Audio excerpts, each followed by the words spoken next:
1 Kings Chapter 1. Abishag cares for David. Now King David was old and stricken in years, and they covered him with clothes, but he couldn't keep warm. Therefore his servants said to him, "Let there be sought for my lord the king a young virgin, and let her stand before the king, and cherish him, and let her lie in your bosom, that my lord the king may keep warm." So they sought for a beautiful young lady throughout all the borders of Israel, and found Abishag the Shunammite, and brought her to the king. The young lady was very beautiful, and she cherished the king, and ministered to him, but the king didn't know her intimately. Adonijah usurps the kingdom. Then Adonijah, the son of Haggith, exalted himself, saying, "I will be king." Then he prepared him chariots and horsemen, and 50 men to run before him. His father had not displeased him at any time in saying, "Why have you done so?" And he was also a very handsome man, and he was born after Absalom. He conferred with Joab the son of Zeruiah, and with Abiathar the priest, and they, following Adonijah, helped him. But Zadok the priest, and Benaiah the son of Jehoiada, and Nathan the prophet, and Shimei, and Rei, and the mighty men who belonged to David, were not with Adonijah. Adonijah killed sheep and cattle and fatlings by the stone of Zoheleth, which is beside Enrogel, and he called all his brothers, the king's sons, and all the men of Judah, the king's servants. But Nathan the prophet, and Benaiah, and the mighty men, and Solomon his brother, he didn't call. Nathan and Bathsheba before David. Then Nathan spoke to Bathsheba, the mother of Solomon, saying, "Haven't you heard that Adonijah the son of Haggith reigns, and David our Lord doesn't know it? Now therefore, come, please let me give you counsel, that you may save your own life and the life of your son Solomon. Go in to King David and tell him, 'Didn't you, my lord king, swear to your handmaid, saying, Assuredly Solomon your son shall reign after me, and he shall sit on my throne?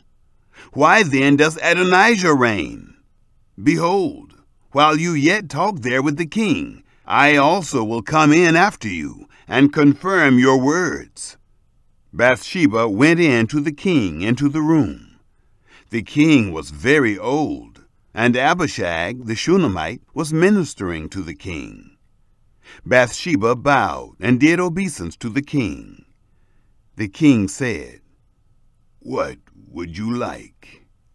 She said to him, "My lord, you swore by Yahweh your God to your handmaid, Assuredly Solomon your son shall reign after me, and he shall sit on my throne.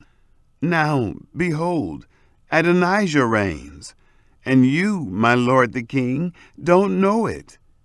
He has slain cattle and fatlings and sheep in abundance, and has called all the sons of the king, and Abiathar the priest, and Joab the captain of the army, but he hasn't called Solomon your servant. You, my lord the king, the eyes of all Israel are on you, that you shall tell them who shall sit on the throne of my lord the king after him. Otherwise it will happen, when my lord the king shall sleep with his fathers, that I and my son Solomon shall be counted offenders." Behold, while she yet talked with the king, Nathan the prophet came in. They told the king, saying, "Behold, Nathan the prophet." When he had come in before the king, he bowed himself before the king with his face to the ground. Nathan said, "My lord, king, have you said, Adonijah shall reign after me, and he shall sit on my throne? For he has gone down this day, and has slain cattle and fatlings and sheep in abundance, and has called all the king's sons, and the captains of the army, and Abiathar the priest. Behold, they are eating and drinking before him, and say, Long live King Adonijah! But he hasn't called me, even me, your servant, and Zadok the priest, and Benaiah the son of Jehoiada, and your servant Solomon. Is this thing done by my lord the king? And you haven't shown to your servants who should sit on the throne of my lord the king after him? David renews his oath to Bathsheba. Then King David answered, Call to me Bathsheba. She came into the king's presence and stood before the king. The king swore and said, As Yahweh lives, who has redeemed my soul out of all adversity, most certainly, as I swore to you by Yahweh, the God of Israel, saying, Assuredly, Solomon your son shall reign after me, and he shall sit on my throne in my place. Most certainly, so will I do this day. Then Bathsheba bowed with her face to the earth, and did obeisance to the king, and said, Let my lord King David live forever. Solomon anointed king. King David said, Call to me Zadok the priest, Nathan the prophet, and Benaiah the son of Jehoiada. They came before the king. The king said to them, Take with you the servants of your lord, and cause Solomon my son to ride on my own mule, and bring him down to Gihon. Let Zadok the priest and Nathan the prophet anoint him there, king over Israel. Blow the trumpet and say, Long live King Solomon! Then you shall come up after him, and he shall come and sit on my throne, for he shall be king in my place. I have appointed him to be prince over Israel and over Judah. Benaiah the son of Jehoiada answered the king and said, Amen. May Yahweh, the God of my lord the king, say so. As Yahweh has been with my lord the king, even so may he be with Solomon, and make his throne greater than the throne of my lord King David. So Zadok the priest, and Nathan the prophet, and Benaiah the son of Jehoiada, and the Kerethites, and the Pelethites went down, and caused Solomon to ride on King David's mule, and brought him to Gihon. Zadok the priest took the horn of oil out of the tent, and anointed Solomon. They blew the trumpet, and all the people said, Long live King Solomon! All the people came up after him, and the people piped with pipes, and rejoiced with great joy, so that the earth shook with the sound of them. Adonijah informed of Solomon's kingship. Adonijah and all the guests who were with him heard it as they had made an end of eating.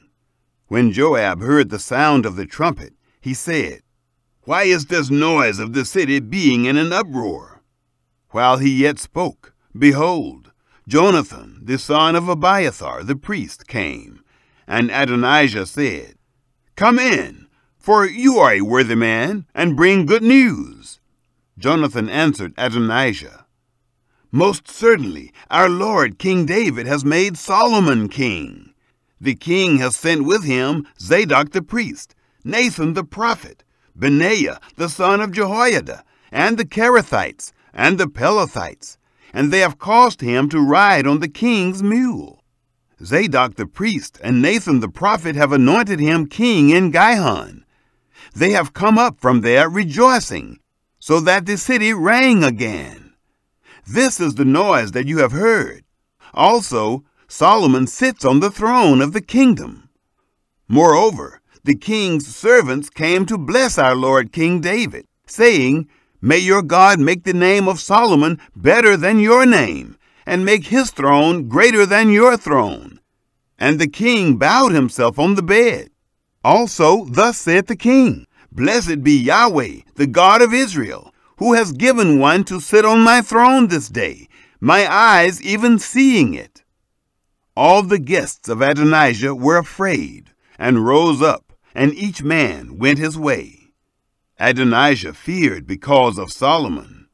And he arose, and went, and caught hold on the horns of the altar. It was told Solomon, saying, Behold, Adonijah fears King Solomon, for behold, he has laid hold on the horns of the altar, saying, Let King Solomon swear to me first, that he will not kill his servant with the sword. Solomon said, If he shows himself a worthy man, not a hair of him shall fall to the earth.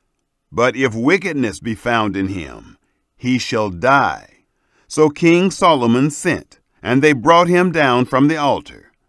He came and did obeisance to King Solomon. And Solomon said to him, Go to your... Chapter 2. David instructs Solomon. Now the days of David drew near that he should die. And he commanded Solomon his son, saying, I am going the way of all the earth. You be strong, therefore, and show yourself a man, and keep the instruction of Yahweh your God, to walk in his ways, to keep his statutes, his commandments, his ordinances, and his testimonies, according to that which is written in the law of Moses, that you may prosper in all that you do, and wherever you turn yourself, that Yahweh may establish his word, which he spoke concerning me, saying, If your children take heed to their way, to walk before me in truth with all their heart and with all their soul, there shall not fail you, he said, a man on the throne of Israel. Moreover, you know also what Joab, the son of Zeruiah, did to me, even what he did to the two captains of the armies of Israel, to Abner, the son of Ner, and to Amasa, the son of Jether, whom he killed, and shed the blood of war in peace, and put the blood of war on his sash that was about his waist, and in his shoes that were on his feet. Do therefore according to your wisdom, and don't let his gray head go down to Sheol in peace.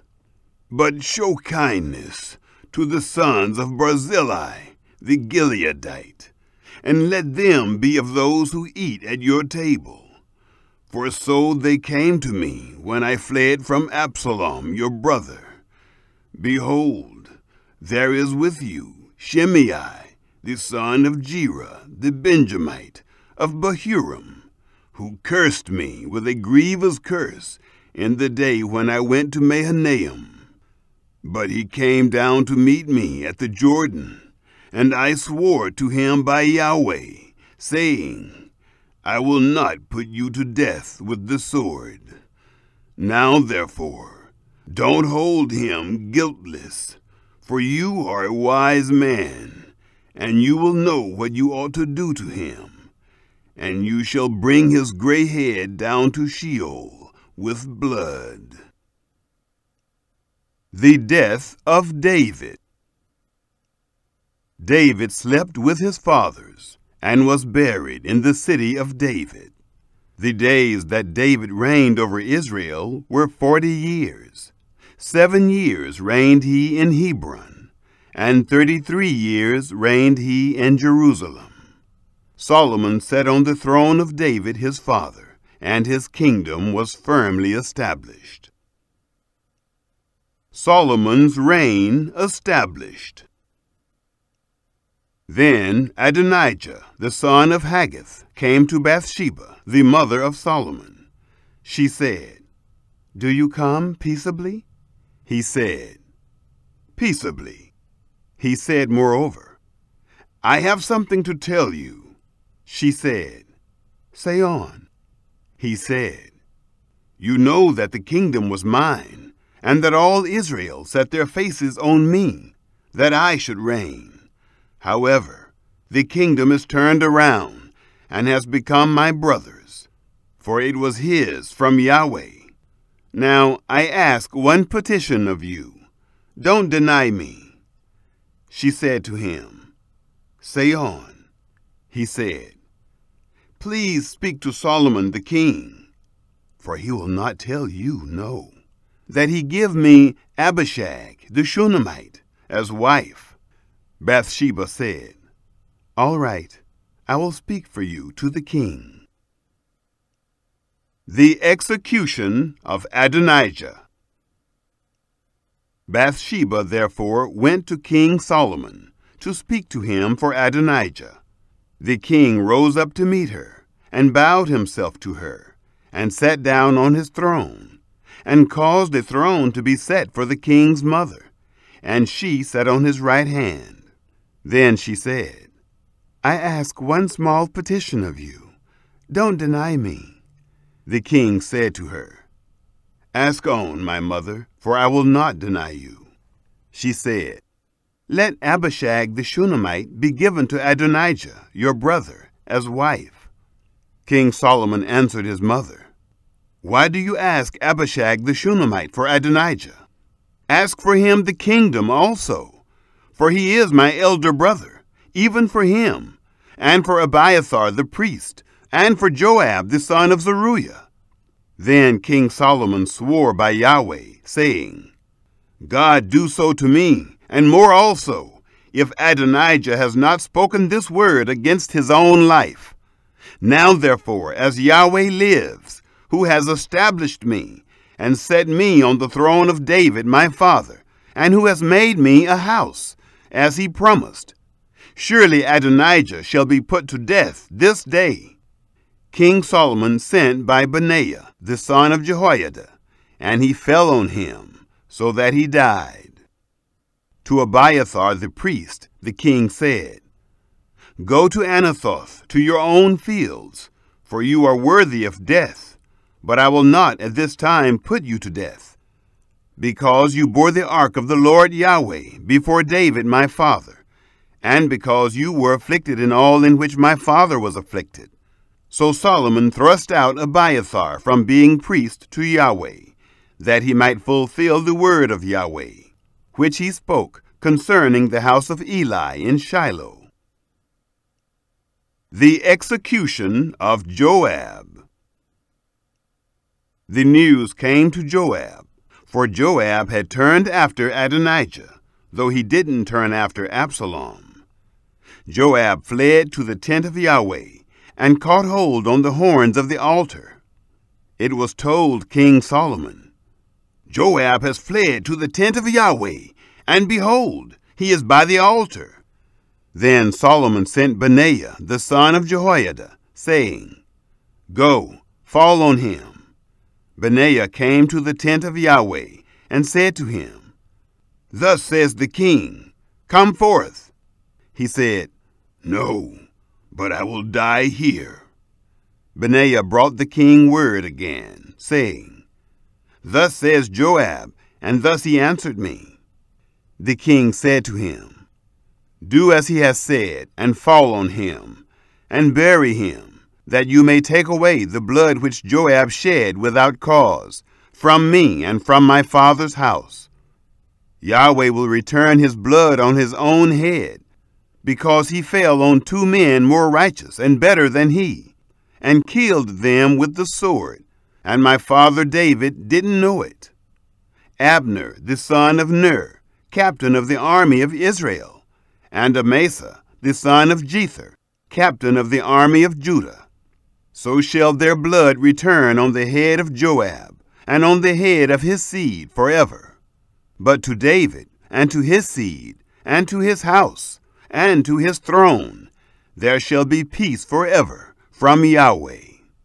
Then Benaiah, the son of Jehoiada, went up and fell on him and killed him, and he was buried in his own house in the wilderness. The king put Benaiah, the son of Jehoiada, in his place over the army, and Zadok the priest did the king put in the place of Abiathar. The execution of Shimei. The king sent and called for Shimei, and said to him, Build yourself a house in Jerusalem, and dwell there, and don't go out from there anywhere. For on the day you go out and pass over the brook Kidron, know for certain that you shall surely die. Your blood shall be on your own head. Shimei said to the king, The saying is good.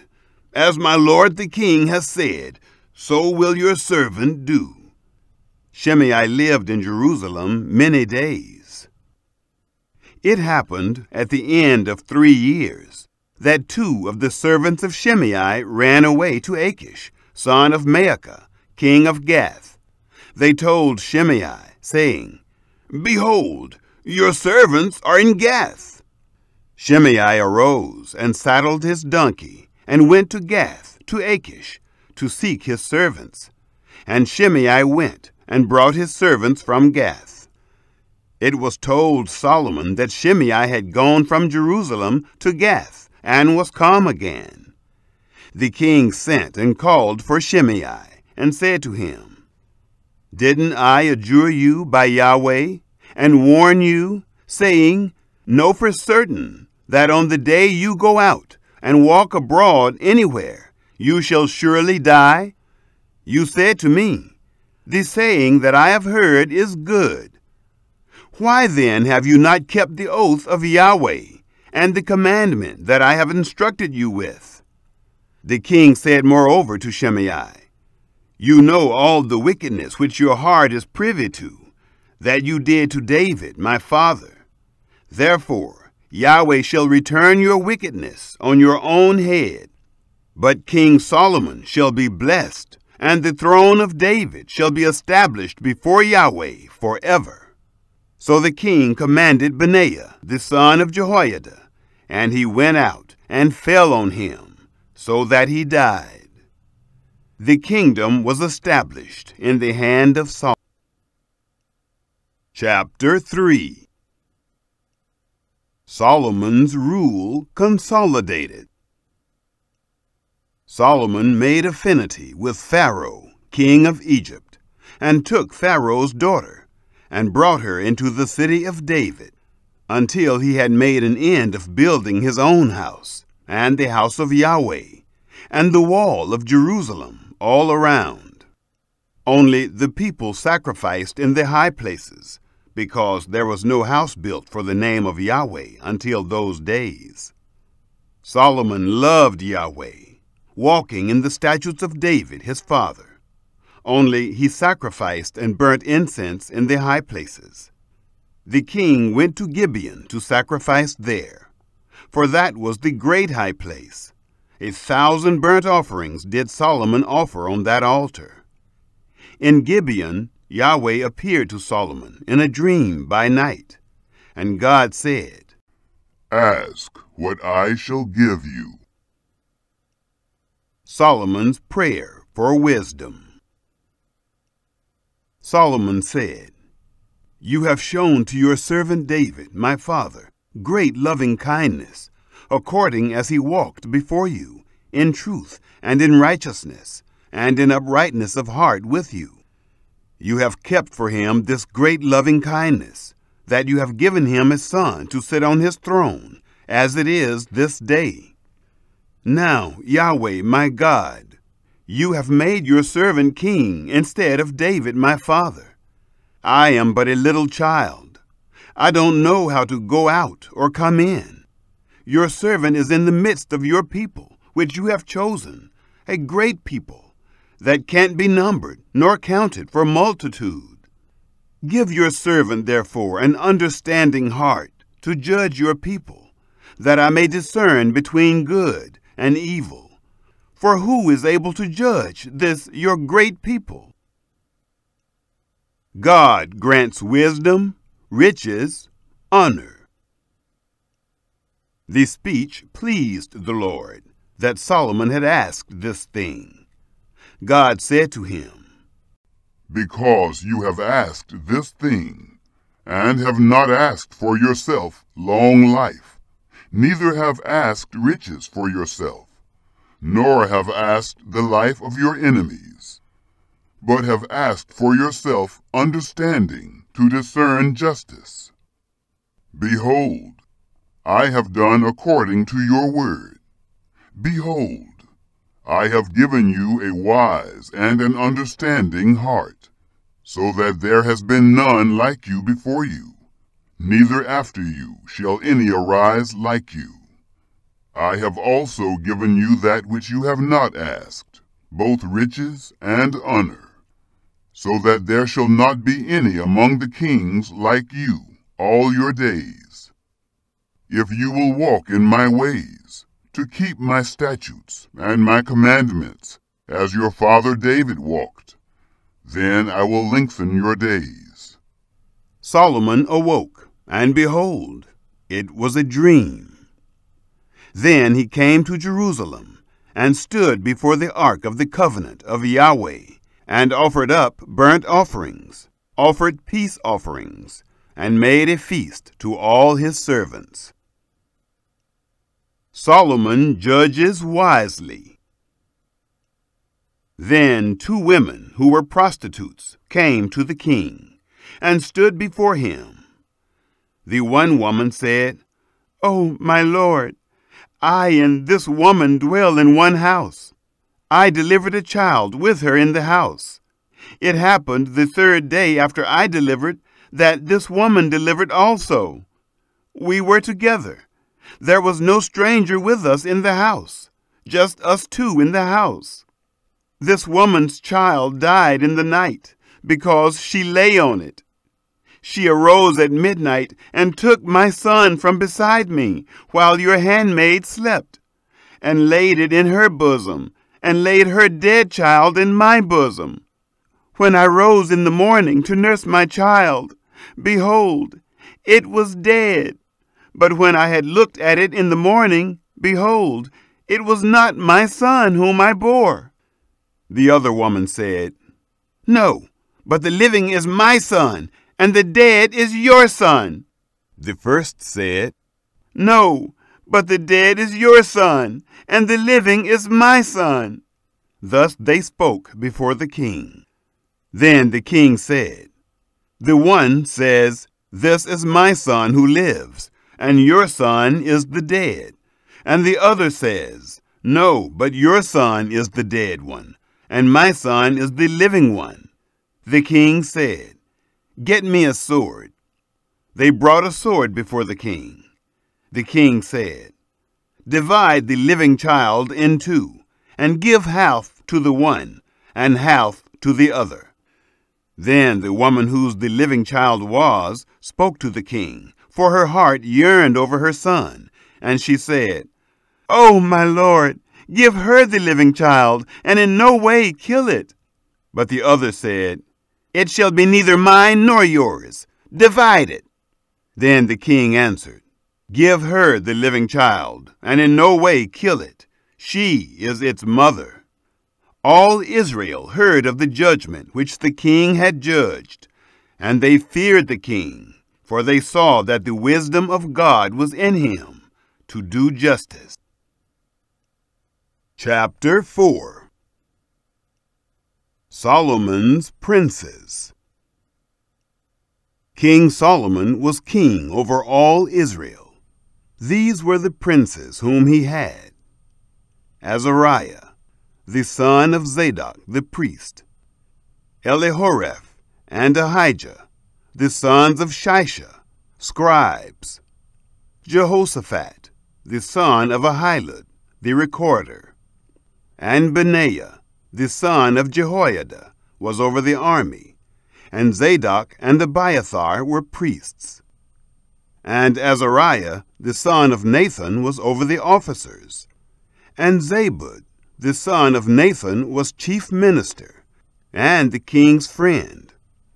And Ahishar was over the household, and Adoniram, the son of Abda, was over the men subject to forced labor. Solomon's 12 officers.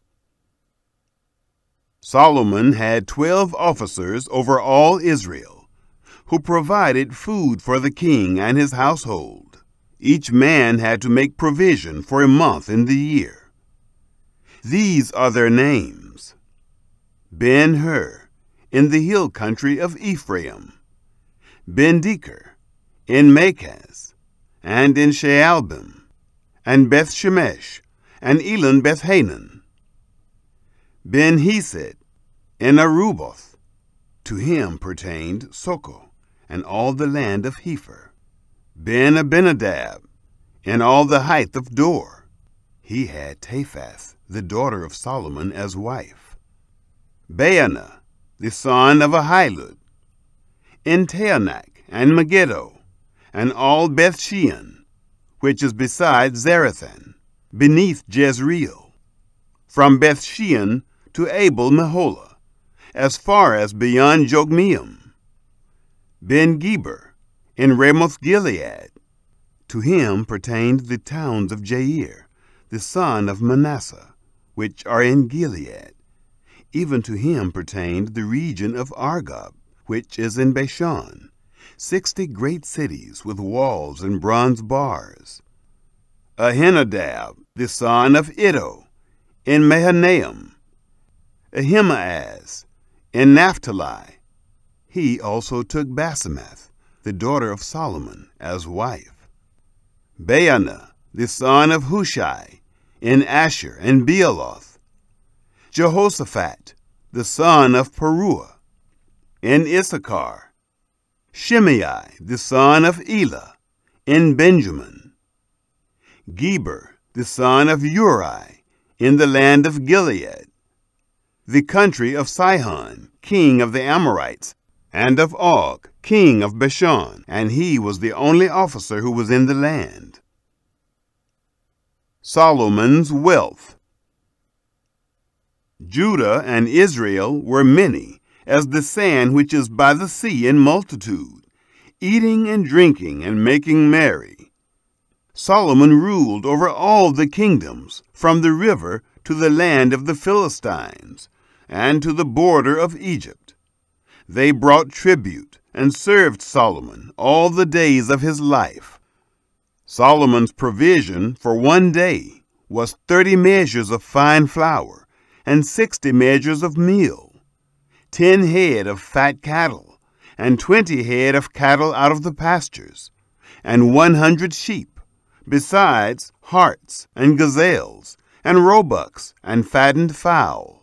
For he had dominion over all the region on this side the river, from Tiphsah even to Gaza, over all the kings on this side the river, and he had peace on all sides around him. Judah and Israel lived safely, every man under his vine and under his fig tree, from Dan even to Beersheba, all the days of Solomon. Solomon had 40,000 stalls of horses for his chariots, and 12,000 horsemen. Those officers provided food for King Solomon, and for all who came to King Solomon's table, every man in his month. They let nothing be lacking. Barley also, and straw for the horses, and swift steeds brought they to the place where the officers were, every man according to his duty. Solomon's wisdom. God gave Solomon wisdom and understanding exceeding much, and very great understanding, even as the sand that is on the seashore. Solomon's wisdom excelled the wisdom of all the children of the East, and all the wisdom of Egypt. For he was wiser than all men, than Ethan the Ezrahite, and Heman, and Calcol, and Darda, the sons of Mahol. And his fame was in all the nations all around.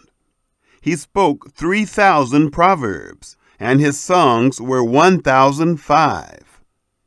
He spoke of trees, from the cedar that is in Lebanon, even to the hyssop that springs out of the wall.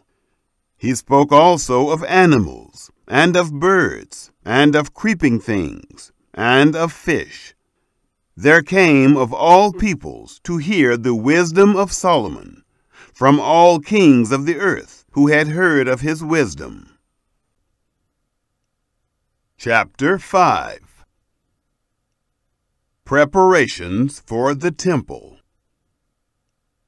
Hiram, king of Tyre, sent his servants to Solomon, for he had heard that they had anointed him king in the place of his father, for Hiram was ever a lover of David. Solomon sent to Hiram, saying, "You know how that David my father could not build a house for the name of Yahweh his God, for the wars which were about him on every side, until Yahweh put them under the soles of his feet. But now Yahweh my God has given me rest on every side. There is neither adversary nor evil occurrence. Behold, I purpose to build a house for the name of Yahweh my God, as Yahweh spoke to David my father, saying, Your son, whom I will set on your throne in your place, he shall build the house for my name. Now, therefore, command that they cut me cedar trees out of Lebanon. My servants shall be with your servants, and I will give you wages for your servants, according to all that you shall say. For you know that there is not among us any who knows how to cut timber like the Sidonians." It happened, when Hiram heard the words of Solomon, that he rejoiced greatly, and said, "Blessed is Yahweh this day, who has given to David a wise son over this great people." Hiram said to Solomon, saying, "I have heard the message which you have sent to me.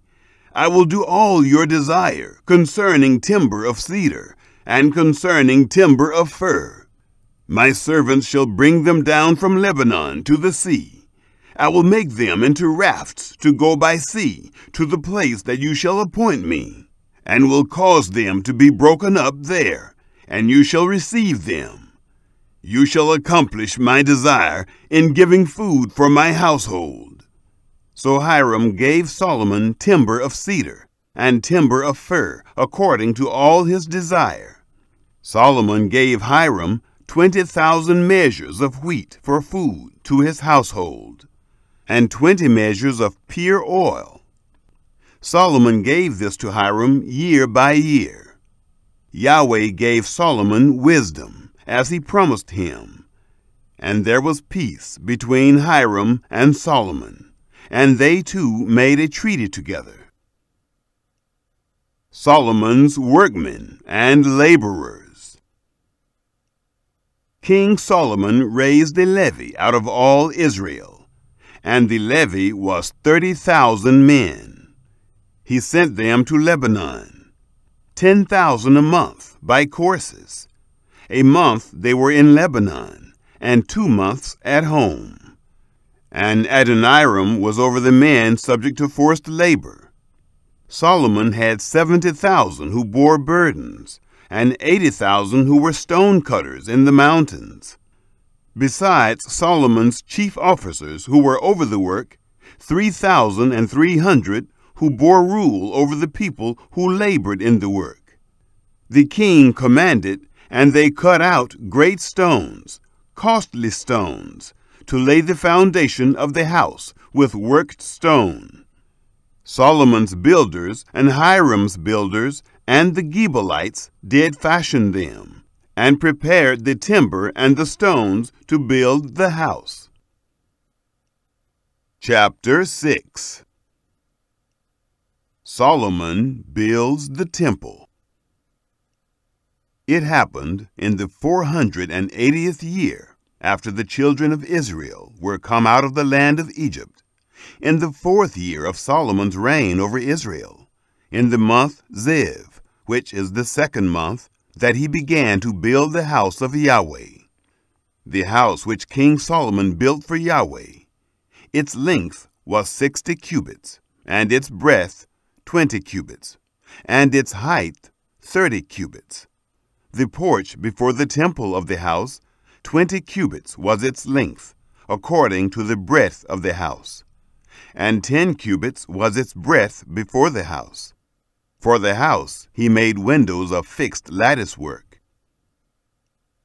The chambers. Against the wall of the house he built stories all around, against the walls of the house all around, both of the temple and of the oracle, and he made side rooms all around. The nethermost story was 5 cubits broad, and the middle was 6 cubits broad, and the third was 7 cubits broad. For on the outside he made offsets in the wall of the house all around, that the beams should not have hold in the walls of the house. The house, when it was in building, was built of stone prepared at the quarry, and there was neither hammer nor axe nor any tool of iron heard in the house while it was in building.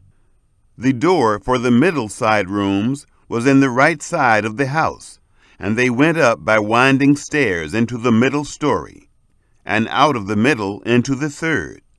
So he built the house and finished it, and he covered the house with beams and planks of cedar. He built the stories against all the house, each 5 cubits high, and they rested on the house with timber of cedar. God's promise. The word of Yahweh came to Solomon, saying, Concerning this house which you are building, if you will walk in my statutes, and execute my ordinances, and keep all my commandments to walk in them, then will I establish my word with you, which I spoke to David your father. I will dwell among the children of Israel, and will not forsake my people Israel. So Solomon built the house and finished it. The temple's interior.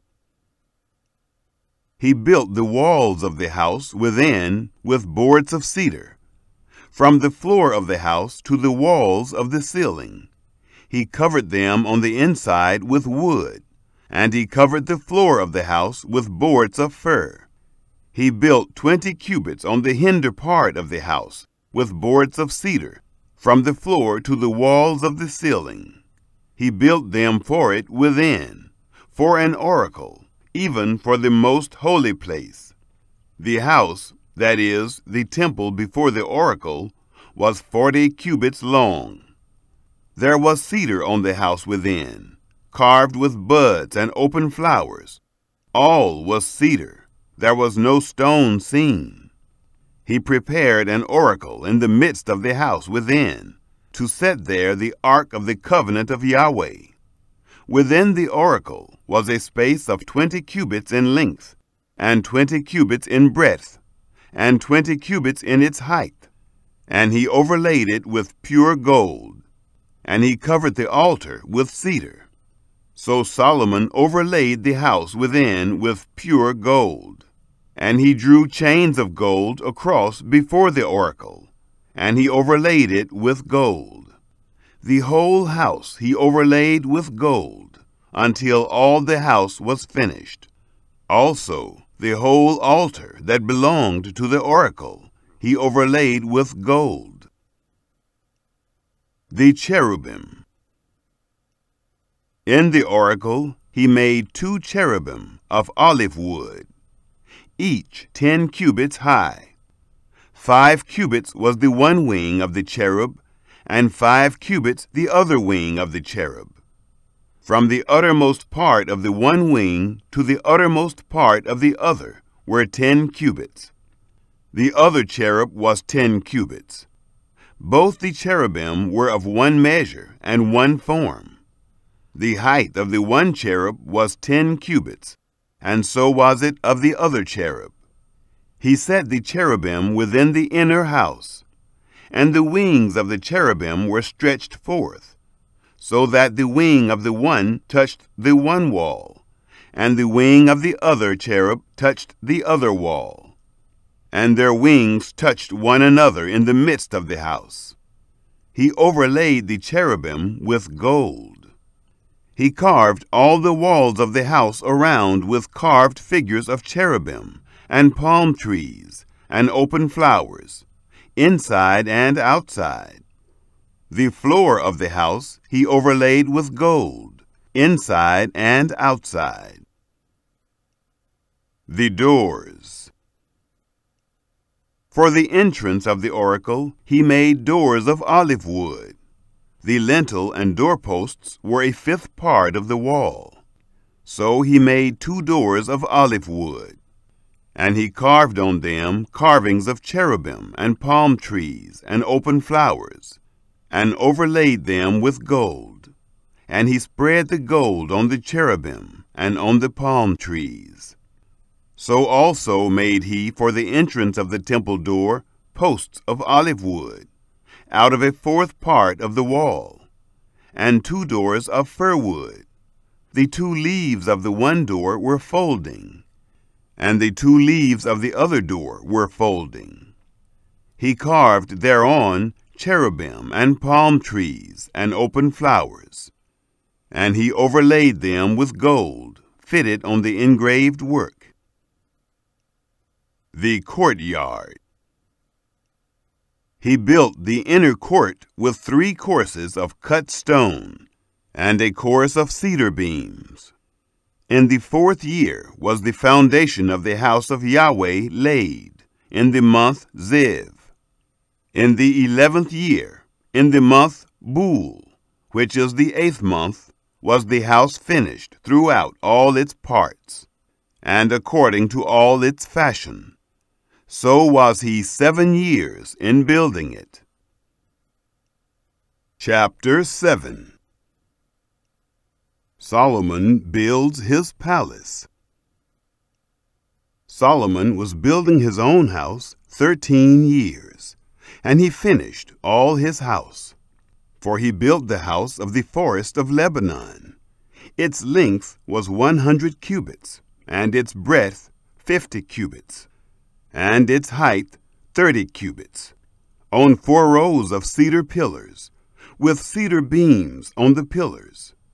It was covered with cedar above, over the 45 beams that were on the pillars, 15 in a row. There were beams in 3 rows, and window was over against window in 3 ranks.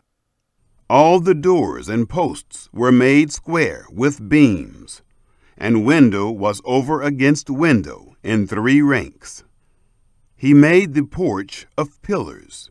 Its length was 50 cubits, and its breadth 30 cubits, and a porch before them, and pillars and a threshold before them. He made the porch of the throne where he was to judge, even the porch of judgment, and it was covered with cedar from floor to floor. His house where he was to dwell, the other court within the porch, was of the like work. He made also a house for Pharaoh's daughter, whom Solomon had taken as wife, like this porch. All these were of costly stones, even of cut stone, according to measure, sawed with saws, inside and outside, even from the foundation to the coping, and so on the outside to the great court. The foundation was of costly stones, even great stones, stones of 10 cubits, and stones of 8 cubits. Above were costly stones, even cut stone, according to measure, and cedar wood. The great court around had 3 courses of cut stone, and a course of cedar beams, like as the inner court of the house of Yahweh, and the porch of the house. The work of Hiram. King Solomon sent and fetched Hiram of Tyre. He was the son of a widow of the tribe of Naphtali, and his father was a man of Tyre, a worker in brass. And he was filled with wisdom and understanding and skill, to work all works in brass. He came to King Solomon and performed all his work. For he fashioned the 2 pillars of brass, 18 cubits high apiece, and a line of 12 cubits encircled either of them about. He made 2 capitals of molten brass to set on the tops of the pillars. The height of the one capital was 5 cubits, and the height of the other capital was 5 cubits. There were nets of checker work and wreaths of chain work for the capitals which were on the top of the pillars, 7 for the one capital, and 7 for the other capital. So he made the pillars, and there were 2 rows around on the one network to cover the capitals that were on the top of the pillars, and so did he for the other capital. The capitals that were on the top of the pillars in the porch were of lily work, 4 cubits. There were capitals above also on the 2 pillars, close by the belly, which was beside the network, and the pomegranates were 200, in rows around on the other capital. He set up the pillars at the porch of the temple, and he set up the right pillar, and called its name Jachin. And he set up the left pillar, and called its name Boaz. On the top of the pillars was lily work. So was the work of the pillars finished. The sea of cast metal. He made the molten sea of 10 cubits from brim to brim, round in compass, and its height was 5 cubits. And a line of 30 cubits encircled it. Under its brim around there were buds which encircled it, for 10 cubits, encircling the sea. The buds were in 2 rows, cast when it was cast. It stood on 12 oxen, 3 looking toward the north, and 3 looking toward the west, and 3 looking toward the south, and 3 looking toward the east. And the sea was set on them above, and all their hinder parts were inward. It was a handbreadth thick, and its brim was worked like the brim of a cup, like the flower of a lily. It held 2,000 baths. The 10 bases. He made the 10 bases of brass. 4 cubits was the length of one base, and 4 cubits its breadth, and 3 cubits its height. The work of the bases was like this. They had panels, and there were panels between the ledges, and on the panels that were between the ledges were lions, oxen, and cherubim. And on the ledges there was a pedestal above, and beneath the lions and oxen were wreaths of hanging work. Every base had 4 bronze wheels and axles of brass, and the 4 feet of it had supports. Beneath the basin were the supports molten, with wreaths at the side of each. The mouth of it within the capital and above was a cubit, and its mouth was round after the work of a pedestal, a cubit and a half. And also on its mouth were engravings, and their panels were 4 square, not round. The 4 wheels were underneath the panels, and the axles of the wheels were in the base. And the height of a wheel was a cubit and half a cubit. The work of the wheels was like the work of a chariot wheel. Their axles and their rims and their spokes and their naves were all molten. There were 4 supports at the 4 corners of each base. Its supports were of the base itself. In the top of the base was there a round compass, half a cubit high, and on the top of the base its stays and its panels were of the same.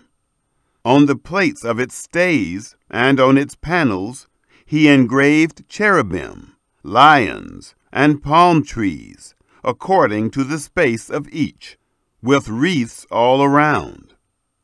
In this way he made the 10 bases. All of them had one casting, one measure, and one form. The 10 bronze basins. He made 10 basins of brass.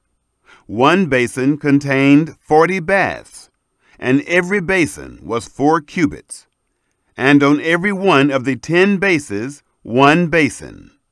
He set the bases, 5 on the right side of the house, and 5 on the left side of the house. And he set the sea on the right side of the house eastward, toward the south. The vessels. Hiram made the pots, and the shovels, and the basins. So Hiram made an end of doing all the work that he worked for King Solomon in the house of Yahweh. The 2 pillars, and the 2 bowls of the capitals that were on the top of the pillars, and the 2 networks to cover the 2 bowls of the capitals that were on the top of the pillars, and the 400 pomegranates for the 2 networks, 2 rows of pomegranates for each network, to cover the 2 bowls of the capitals that were on the pillars, and the 10 bases, and the 10 basins on the bases, and the 1 sea, and the 12 oxen under the sea, and the pots, and the shovels, and the basins. Even all these vessels, which Hiram made for King Solomon, in the house of Yahweh, were of burnished brass. In the plain of the Jordan did the king cast them, in the clay ground between Succoth and Zarethan. Solomon left all the vessels unweighed, because they were exceeding many. The weight of the brass could not be found out. Solomon made all the vessels that were in the house of Yahweh, the golden altar, and the table whereupon the showbread was, of gold, and the lampstands, 5 on the right side, and 5 on the left, before the oracle, of pure gold, and the flowers, and the lamps, and the tongs, of gold, and the cups, and the snuffers, and the basins, and the spoons, and the firepans, of pure gold, and the hinges, both for the doors of the inner house, the most holy place, and for the doors of the house, to wit, of the temple, of gold. Thus all the work that King Solomon worked in the house of Yahweh was finished. Solomon brought in the things which David his father had dedicated, even the silver, and the gold, and the vessels, and put them in the treasuries of the house of Yahweh. Chapter 8. The ark enters the temple. Then Solomon assembled the elders of Israel, and all the heads of the tribes, the princes of the fathers' houses of the children of Israel, to King Solomon in Jerusalem, to bring up the ark of the covenant of Yahweh out of the city of David, which is Zion. All the men of Israel assembled themselves to King Solomon at the feast, in the month Ethanim, which is the 7th month. All the elders of Israel came, and the priests took up the ark. They brought up the ark of Yahweh, and the tent of meeting, and all the holy vessels that were in the tent. Even these did the priests and the Levites bring up. King Solomon and all the congregation of Israel, who were assembled to him, were with him before the ark, sacrificing sheep and cattle that could not be counted nor numbered for multitude. The priests brought in the ark of the covenant of Yahweh to its place, into the oracle of the house, to the most holy place, even under the wings of the cherubim. For the cherubim spread forth their wings over the place of the ark, and the cherubim covered the ark and its poles above. The poles were so long that the ends of the poles were seen from the holy place before the oracle, but they were not seen outside, and there they are to this day. There was nothing in the ark except the 2 tables of stone which Moses put there at Horeb, when Yahweh made a covenant with the children of Israel, when they came out of the land of Egypt.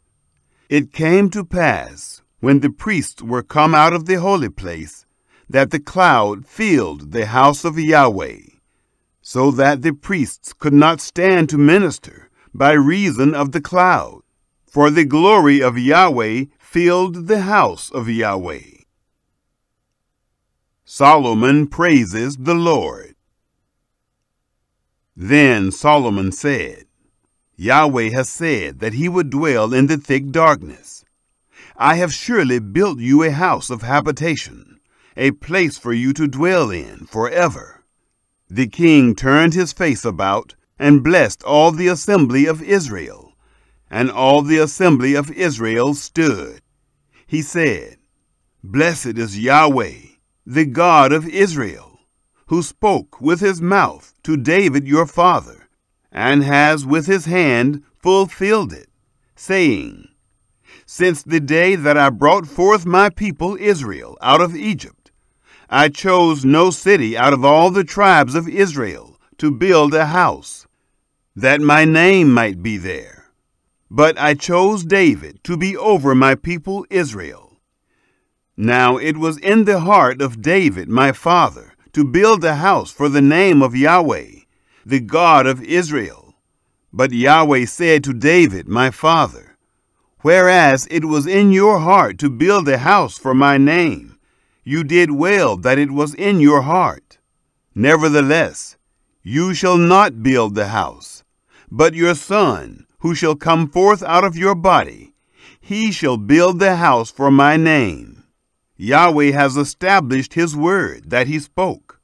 For I have risen up in the place of David my father, and I sit on the throne of Israel, as Yahweh promised, and have built the house for the name of Yahweh, the God of Israel.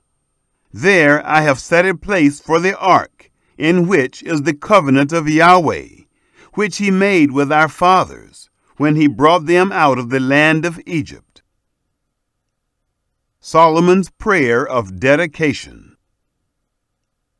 Solomon stood before the altar of Yahweh, in the presence of all the assembly of Israel, and spread forth his hands toward heaven, and he said, Yahweh, the God of Israel, there is no God like you, in heaven above or on earth beneath, who keep covenant and loving kindness with your servants, who walk before you with all their heart, who have kept with your servant David, my father, that which you promised him.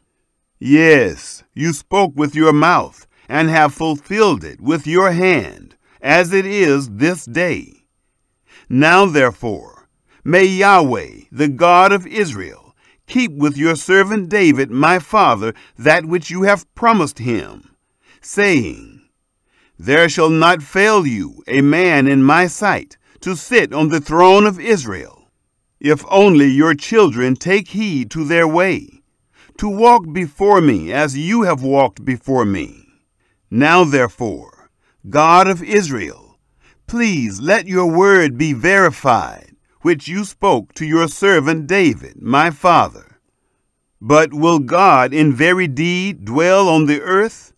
Behold, heaven and the heaven of heavens can't contain you. How much less this house that I have built? Yet have respect for the prayer of your servant, and for his supplication, Yahweh my God, to listen to the cry and to the prayer which your servant prays before you this day, that your eyes may be open toward this house night and day, even toward the place of which you have said, My name shall be there, to listen to the prayer which your servant shall pray toward this place. Listen to the supplication of your servant and of your people Israel, when they shall pray toward this place. Yes, here in heaven, your dwelling place, and when you hear, forgive. If a man sins against his neighbor, and an oath is laid on him to cause him to swear, and he comes and swear before your altar in this house, then hear in heaven, and do, and judge your servants, condemning the wicked, to bring his way on his own head, and justifying the righteous, to give him according to his righteousness.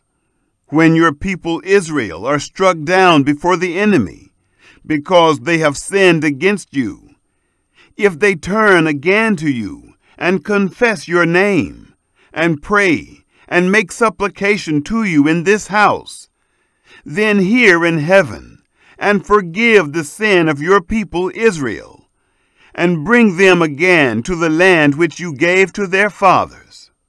When the sky is shut up, and there is no rain, because they have sinned against you, if they pray toward this place, and confess your name, and turn from their sin, when you afflict them, then hear in heaven, and forgive the sin of your servants, and of your people Israel, when you teach them the good way in which they should walk, and send rain on your land, which you have given to your people for an inheritance.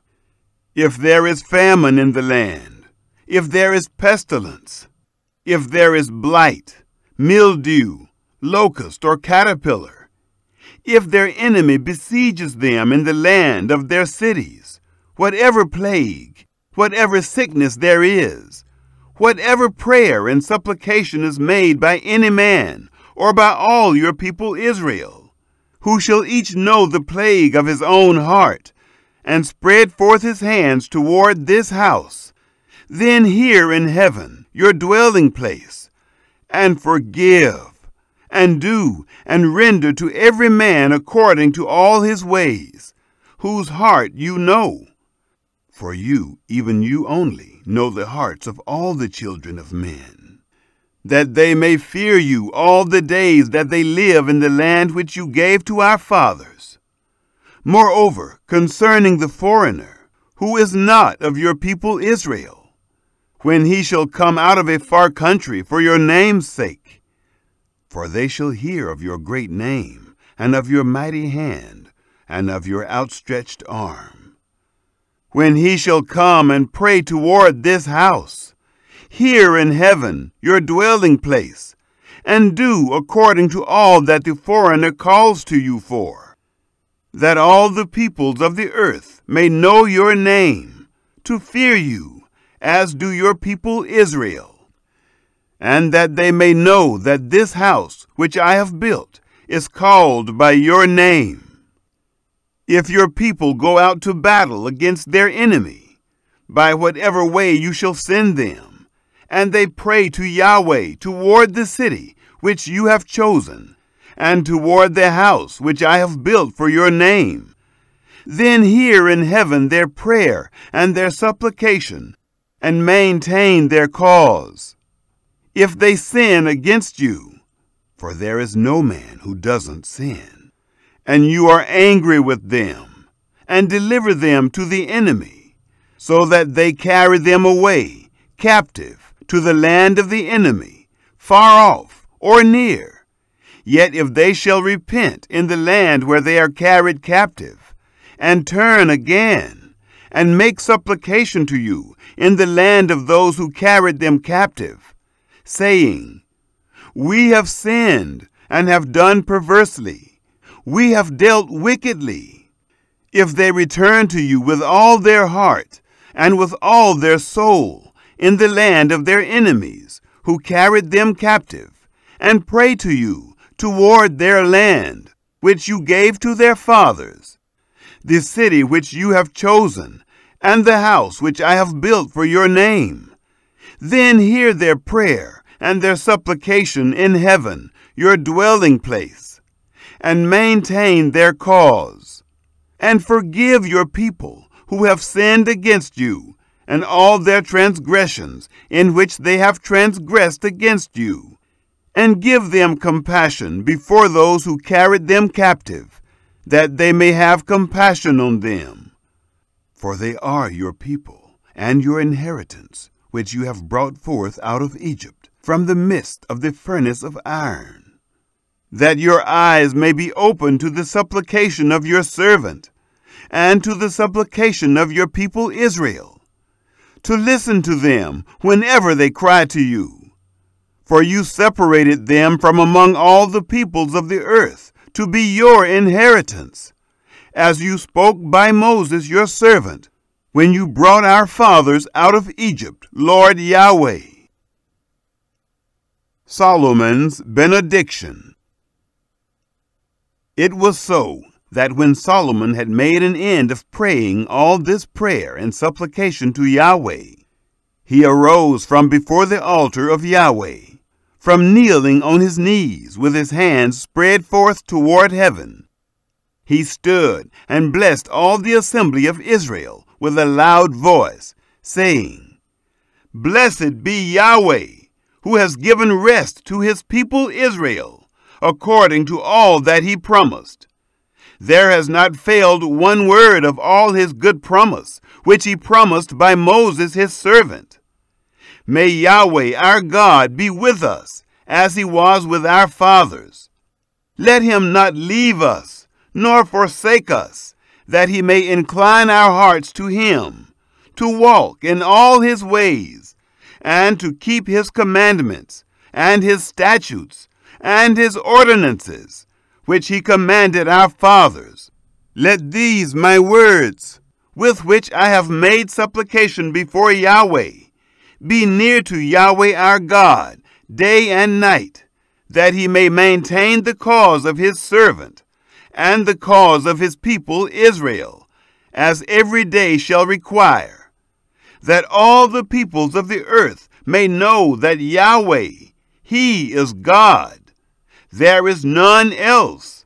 Let your heart, therefore, be perfect with Yahweh our God, to walk in his statutes, and to keep his commandments, as at this day. Sacrifices of dedication. The king and all Israel with him offered sacrifice before Yahweh.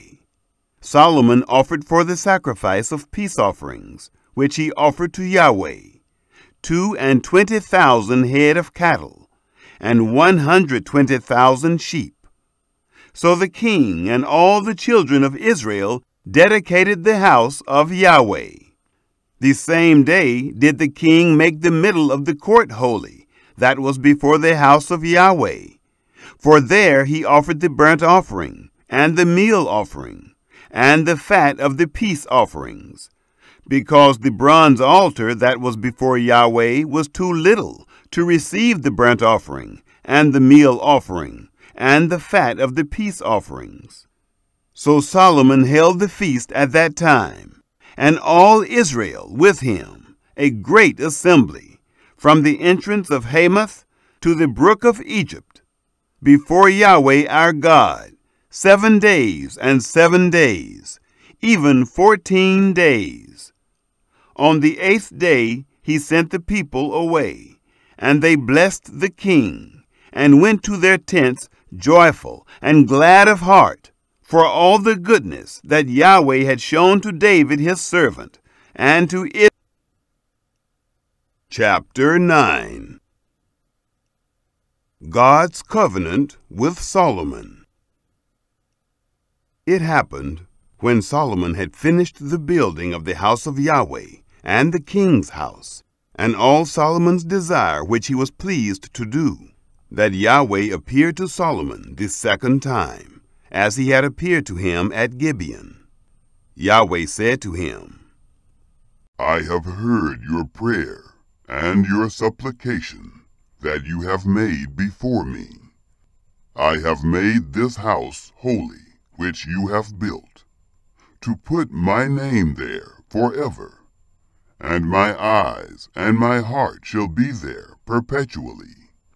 As for you, if you will walk before me, as David your father walked, in integrity of heart and in uprightness, to do according to all that I have commanded you, and will keep my statutes and my ordinances, then I will establish the throne of your kingdom over Israel forever, according as I promised to David your father, saying, There shall not fail you a man on the throne of Israel.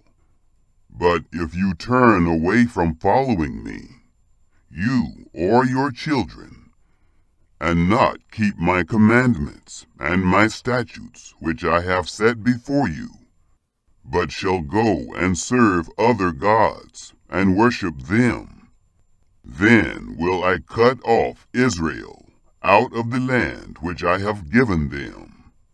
And this house, which I have made holy for my name, will I cast out of my sight. And Israel shall be a proverb and a byword among all peoples. Though this house is so high, yet shall everyone who passes by it be astonished, and shall hiss, and they shall say, Why has Yahweh done thus to this land and to this house?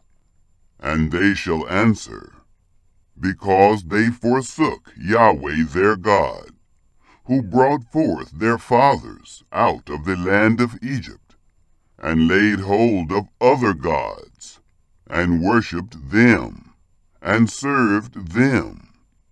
Therefore Yahweh has brought all this evil on them. Cities given to Hiram.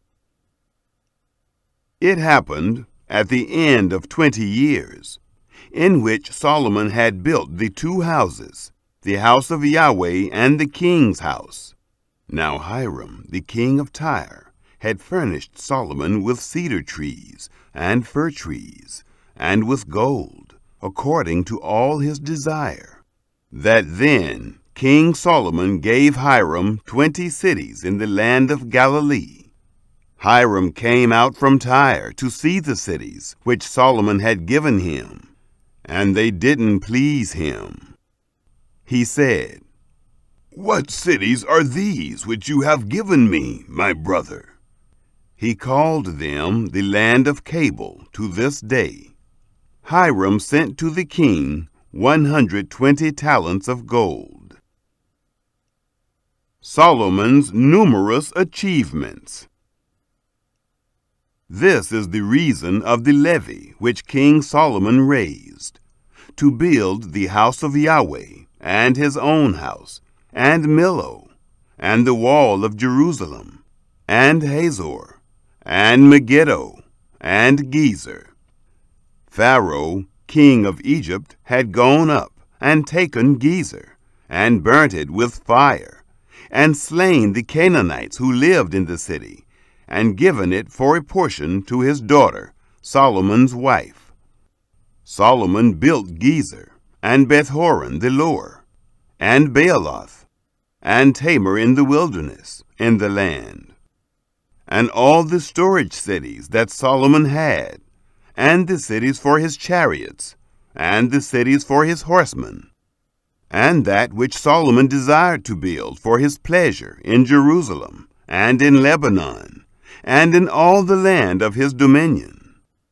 As for all the people who were left of the Amorites, the Hittites, the Perizzites, the Hivites, and the Jebusites, who were not of the children of Israel, their children who were left after them in the land, whom the children of Israel were not able utterly to destroy, of them did Solomon raise a levy of bondservants to this day.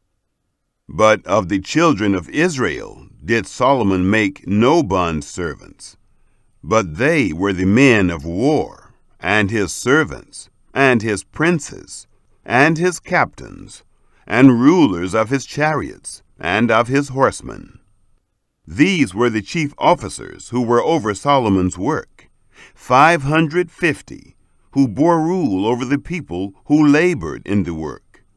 But Pharaoh's daughter came up out of the city of David to her house, which Solomon had built for her.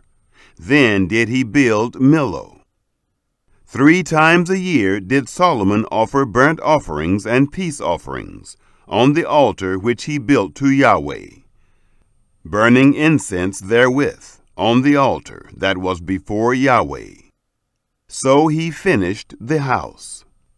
King Solomon made a navy of ships in Ezion-Geber, which is beside Eloth, on the shore of the Red Sea, in the land of Edom. Hiram sent in the navy his servants, sailors who had knowledge of the sea, with the servants of Solomon. They came to Ophir, and fetched from there gold, 420 talents, and brought it to King Solomon. Chapter 10. The Queen of Sheba. When the Queen of Sheba heard of the fame of Solomon concerning the name of Yahweh, she came to prove him with hard questions. She came to Jerusalem with a very great train, with camels that bore spices, and very much gold, and precious stones. And when she was come to Solomon, she talked with him of all that was in her heart. Solomon told her all her questions. There was not anything hidden from the king which he didn't tell her. When the Queen of Sheba had seen all the wisdom of Solomon, and the house that he had built, and the food of his table, and the sitting of his servants, and the attendance of his ministers, and their clothing, and his cupbearers, and his ascent by which he went up to the house of Yahweh, there was no more spirit in her. She said to the king, "It was a true report that I heard in my own land of your acts and of your wisdom. However, I didn't believe the words until I came, and my eyes had seen it. Behold, the half was not told me. Your wisdom and prosperity exceed the fame which I heard. Happy are your men, happy are these your servants, who stand continually before you, who hear your wisdom. Blessed is Yahweh your God, who delighted in you, to set you on the throne of Israel. Because Yahweh loved Israel forever, therefore made he you king, to do justice and righteousness." She gave the king 120 talents of gold, and of spices very great store, and precious stones. There came no more such abundance of spices as these which the Queen of Sheba gave to King Solomon. The navy also of Hiram, that brought gold from Ophir, brought in from Ophir great plenty of almug trees, and precious stones. The king made of the almug trees pillars for the house of Yahweh, and for the king's house, harps also, and stringed instruments for the singers. There came no such almug trees, nor were seen, to this day. King Solomon gave to the Queen of Sheba all her desire, whatever she asked, besides that which Solomon gave her of his royal bounty. So she turned and went to her own land, she and her servants. Solomon's riches. Now the weight of gold that came to Solomon in 1 year was 666 talents of gold, besides that which the traders brought, and the traffic of the merchants, and of all the kings of the mixed people, and of the governors of the country. King Solomon made 200 bucklers of beaten gold. 600 shekels of gold went to 1 buckler. He made 300 shields of beaten gold. 3 minas of gold went to 1 shield. And the king put them in the house of the forest of Lebanon. Moreover, the king made a great throne of ivory, and overlaid it with the finest gold. There were 6 steps to the throne, and the top of the throne was round behind. And there were stays on either side by the place of the seat, and 2 lions standing beside the stays. 12 lions stood there on the one side, and on the other side on the 6 steps. There was nothing like it made in any kingdom. All King Solomon's drinking vessels were of gold, and all the vessels of the house of the forest of Lebanon were of pure gold. None were of silver. It was nothing accounted of in the days of Solomon. For the king had at sea a navy of Tarshish, with the navy of Hiram. Once every 3 years came the navy of Tarshish, bringing gold and silver, ivory, and apes and peacocks. So King Solomon exceeded all the kings of the earth in riches and in wisdom. All the earth sought the presence of Solomon to hear his wisdom, which God had put in his heart. They brought every man his tribute, vessels of silver and vessels of gold, and clothing, and armor, and spices, horses and mules, a rate year by year. Solomon gathered together chariots and horsemen, and he had 1,400 chariots, and 12,000 horsemen, that he bestowed in the chariot cities, and with the king at Jerusalem. The king made silver to be in Jerusalem as stones, and cedars made he to be as the sycamore trees that are in the lowland, for abundance. The horses which Solomon had were brought out of Egypt, and the king's merchants received them in droves, each drove at a price. A chariot came up and went out of Egypt for 600 shekels of silver, and a horse for 150. And so for all the kings of the Hittites, and for the kings of Syria, did they bring them out by their means. Chapter 11. Solomon's foreign wives. Now King Solomon loved many foreign women, together with the daughter of Pharaoh, women of the Moabites, Ammonites, Edomites, Sidonians, and Hittites, of the nations concerning which Yahweh said to the children of Israel, You shall not go among them, neither shall they come among you, for surely they will turn away your heart after their gods. Solomon joined to these in love. He had 700 wives, princesses, and 300 concubines, and his wives turned away his heart. For it happened, when Solomon was old, that his wives turned away his heart after other gods, and his heart was not perfect with Yahweh his God, as was the heart of David his father. For Solomon went after Ashtoreth, the goddess of the Sidonians, and after Milcom, the abomination of the Ammonites. Solomon did that which was evil in the sight of Yahweh, and didn't go fully after Yahweh, as did David his father. Then did Solomon build a high place for Chemosh, the abomination of Moab, on the mountain that is before Jerusalem, and for Molech, the abomination of the children of Ammon. So did he for all his foreign wives, who burnt incense and sacrificed to their gods. God's anger against Solomon. Yahweh was angry with Solomon, because his heart was turned away from Yahweh, the God of Israel, who had appeared to him twice, and had commanded him concerning this thing, that he should not go after other gods. But he didn't keep that which Yahweh commanded. Therefore Yahweh said to Solomon, Because this is done by you, and you have not kept my covenant and my statutes, which I have commanded you, I will surely tear the kingdom from you, and will give it to your servant.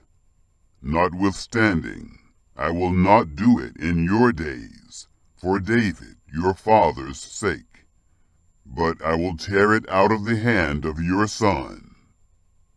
However, I will not tear away all the kingdom, but I will give one tribe to your son, for David my servant's sake, and for Jerusalem's sake, which I have chosen. Hadad's return. Yahweh raised up an adversary to Solomon, Hadad the Edomite. He was of the king's seed in Edom. For it happened, when David was in Edom, and Joab, the captain of the army, was gone up to bury the slain, and had struck every male in Edom. For Joab and all Israel remained there 6 months, until he had cut off every male in Edom, that Hadad fled, he and certain Edomites of his father's servants with him, to go into Egypt, Hadad being yet a little child. They arose out of Midian, and came to Paran, and they took men with them out of Paran, and they came to Egypt, to Pharaoh, king of Egypt, who gave him a house, and appointed him food, and gave him land. Hadad found great favor in the sight of Pharaoh, so that he gave him as wife the sister of his own wife, the sister of Tahpenes the queen. The sister of Tahpenes bore him Genubath, his son, whom Tahpenes weaned in Pharaoh's house. And Genubath was in Pharaoh's house among the sons of Pharaoh. When Hadad heard in Egypt that David slept with his fathers, and that Joab, the captain of the army, was dead, Hadad said to Pharaoh, "Let me depart, that I may go to my own country." Then Pharaoh said to him, "But what have you lacked with me, that, behold, you seek to go to your own country?" He answered, "Nothing. However, only let me depart." Rezon's hostility. God raised up another adversary to him, Rezon, the son of Eliada, who had fled from his lord Hadadezer, king of Zobah. He gathered men to him, and became captain over a troop, when David killed them of Zobah. And they went to Damascus, and lived therein, and reigned in Damascus. He was an adversary to Israel all the days of Solomon, besides the mischief that Hadad did, and he abhorred Israel, and reigned over Syria. Jeroboam's rebellion. Jeroboam, the son of Nebat, an Ephraimite of Zeradah, a servant of Solomon, whose mother's name was Zeruiah, a widow, he also lifted up his hand against the king. This was the reason why he lifted up his hand against the king. Solomon built Millo, and repaired the breach of the city of David his father. The man Jeroboam was a mighty man of valor, and Solomon saw the young man that he was industrious, and he put him in charge of all the labor of the house of Joseph. It happened at that time, when Jeroboam went out of Jerusalem, that the prophet Ahijah the Shilonite found him in the way. Now Ahijah had clad himself with a new garment, and they two were alone in the field. Ahijah laid hold of the new garment that was on him, and tore it in 12 pieces. He said to Jeroboam, "Take 10 pieces, for thus says Yahweh, the God of Israel, Behold, I will tear the kingdom out of the hand of Solomon, and will give 10 tribes to you. But he shall have 1 tribe, for my servant David's sake, and for Jerusalem's sake, the city which I have chosen out of all the tribes of Israel.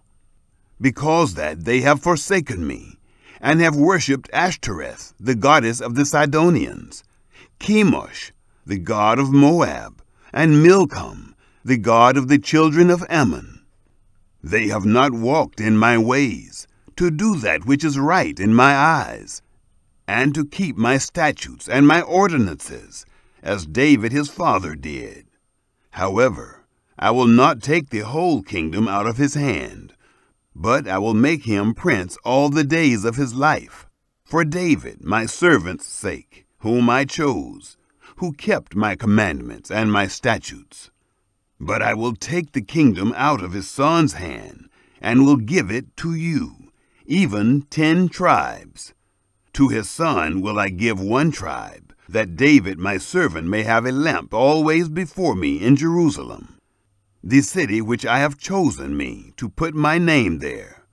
I will take you, and you shall reign according to all that your soul desires, and shall be king over Israel. It shall be, if you will listen to all that I command you, and will walk in my ways, and do that which is right in my eyes, to keep my statutes and my commandments, as David my servant did, that I will be with you, and will build you a sure house, as I built for David, and will give Israel to you. I will for this afflict the seed of David, but not forever. Solomon sought therefore to kill Jeroboam. But Jeroboam arose, and fled into Egypt, to Shishak, king of Egypt, and was in Egypt until the death of Solomon. The death of Solomon. Now the rest of the acts of Solomon, and all that he did, and his wisdom, aren't they written in the book of the acts of Solomon? The time that Solomon reigned in Jerusalem over all Israel was 40 years. Solomon slept with his fathers, and was buried in the city of David his father. And Rehoboam his son reigned in his place. Chapter 12. Rebellion against Rehoboam. Rehoboam went to Shechem, for all Israel were come to Shechem to make him king.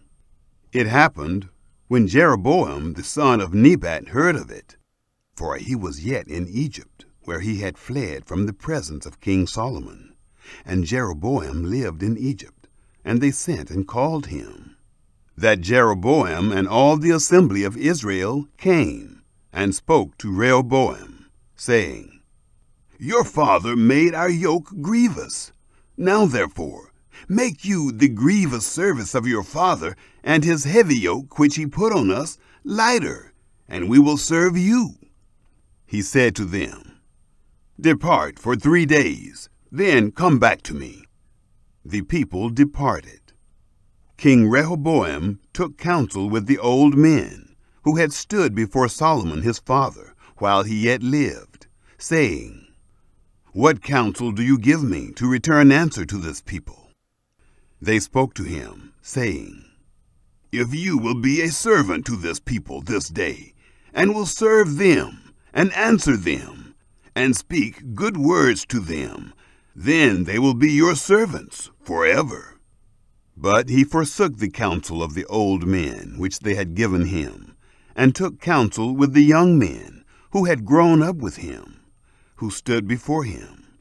He said to them, What counsel do you give, that we may return answer to this people, who have spoken to me, saying, Make the yoke that your father did put on us lighter? The young men who had grown up with him spoke to him, saying, Thus you shall tell this people who spoke to you, saying, Your father made our yoke heavy, but make it lighter to us. You shall say to them, My little finger is thicker than my father's waist. Now, whereas my father burdened you with a heavy yoke, I will add to your yoke. My father chastised you with whips, but I will chastise you with scorpions. So Jeroboam and all the people came to Rehoboam the 3rd day, as the king asked, saying, Come to me again the 3rd day.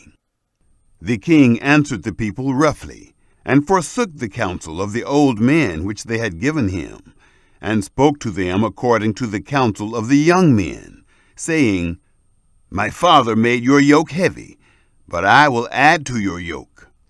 My father chastised you with whips, but I will chastise you with scorpions."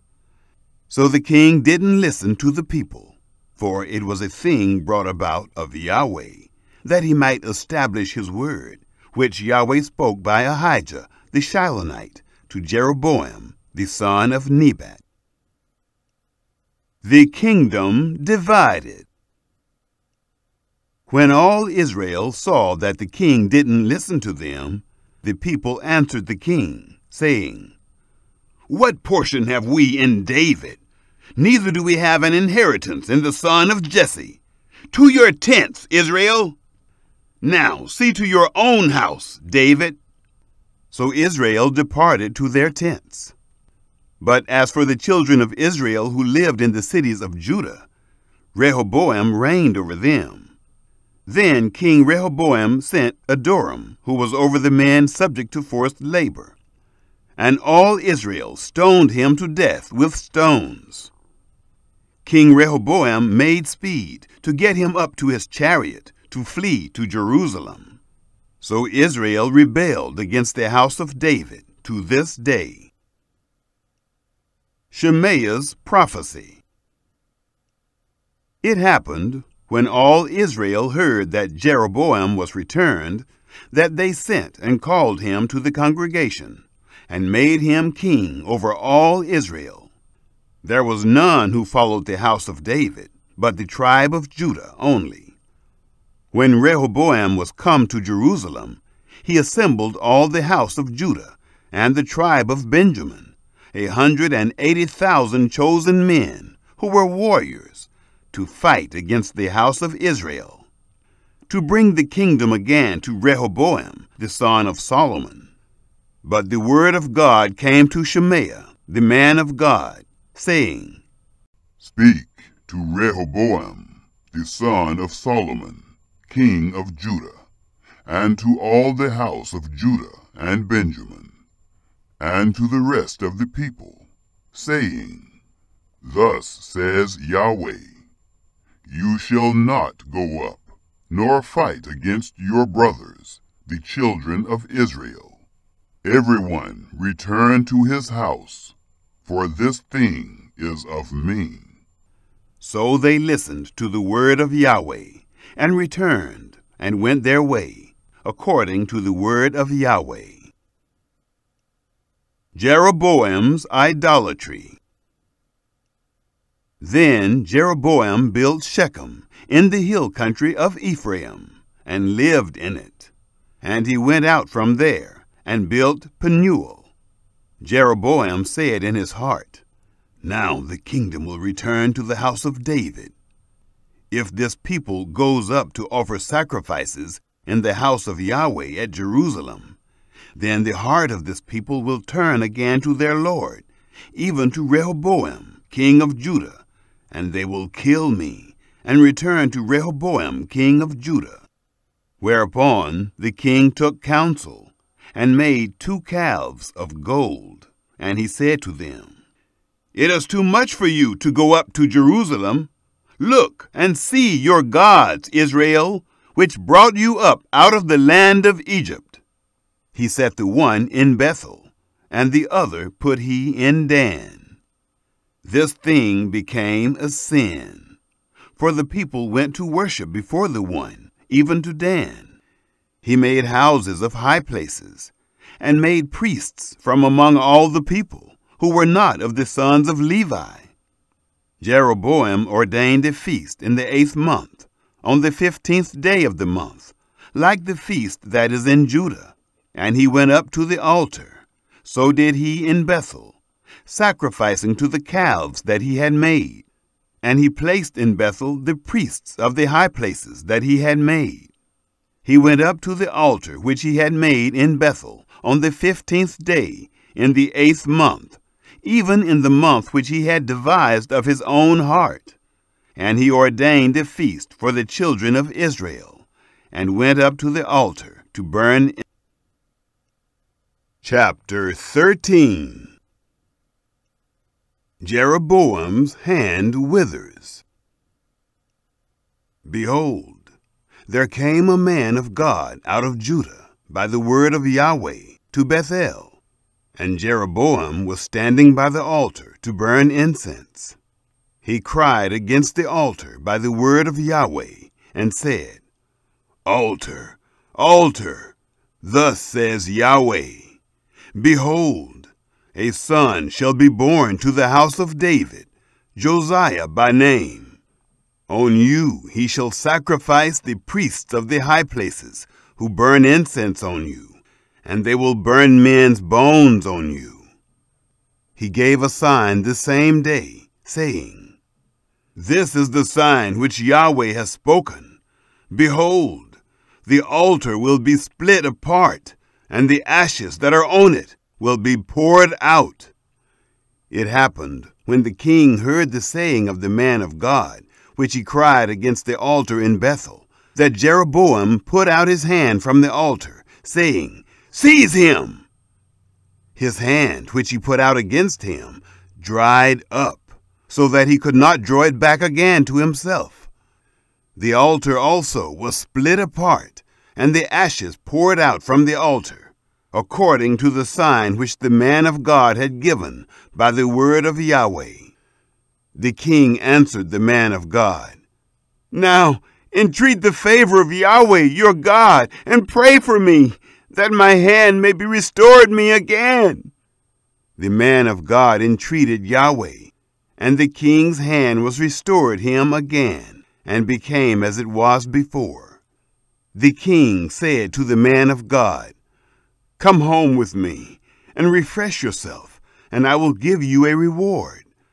The man of God said to the king, Even if you gave me half of your house, I would not go in with you. Neither would I eat bread, nor drink water in this place. For so was it commanded me by the word of Yahweh, saying, You shall eat no bread, nor drink water, neither return by the way that you came. So he went another way, and didn't return by the way that he came to Bethel. The prophet's disobedience. Now there lived an old prophet in Bethel, and one of his sons came and told him all the works that the man of God had done that day in Bethel. They also told their father the words which he had spoken to the king. Their father said to them, Which way did he go? Now his sons had seen which way the man of God went, who came from Judah. He said to his sons, Saddle the donkey for me. So they saddled the donkey for him, and he rode on it. He went after the man of God, and found him sitting under an oak. He said to him, Are you the man of God who came from Judah? He said, I am. Then he said to him, Come home with me, and eat bread. He said, I may not return with you, nor go in with you. Neither will I eat bread, nor drink water with you in this place. For it was said to me by the word of Yahweh, You shall eat no bread, nor drink water there, nor turn again to go by the way that you came. He said to him, I also am a prophet, as you are, and an angel spoke to me by the word of Yahweh, saying, Bring him back with you into your house, that he may eat bread and drink water. He lied to him. So he went back with him, and ate bread in his house, and drank water. It happened, as they sat at the table, that the word of Yahweh came to the prophet who brought him back. And he cried to the man of God who came from Judah, saying, Thus says Yahweh, Because you have been disobedient to the mouth of Yahweh, and have not kept the commandment which Yahweh your God commanded you, but came back, and have eaten bread, and drunk water, in the place of which he said to you, Eat no bread, and drink no water. Your body shall not come to the tomb of your fathers. It happened, after he had eaten bread, and after he had drunk, that he saddled the donkey for the prophet whom he had brought back. When he had gone, a lion met him by the way, and killed him. His body was cast in the way, and the donkey stood by it. The lion also stood by the body. Behold, men passed by, and saw the body cast in the way, and the lion standing by the body. And they came and told it in the city where the old prophet lived. When the prophet who brought him back from the way heard of it, he said, "It is the man of God who was disobedient to the mouth of Yahweh. Therefore Yahweh has delivered him to the lion, which has mauled him and slain him, according to the word of Yahweh, which he spoke to him." He spoke to his sons, saying, "Saddle the donkey for me." They saddled it. He went and found his body cast in the way, and the donkey and the lion standing by the body. The lion had not eaten the body, nor mauled the donkey. The prophet took up the body of the man of God, and laid it on the donkey, and brought it back. He came to the city of the old prophet to mourn, and to bury him. He laid his body in his own grave, and they mourned over him, saying, "Alas, my brother!"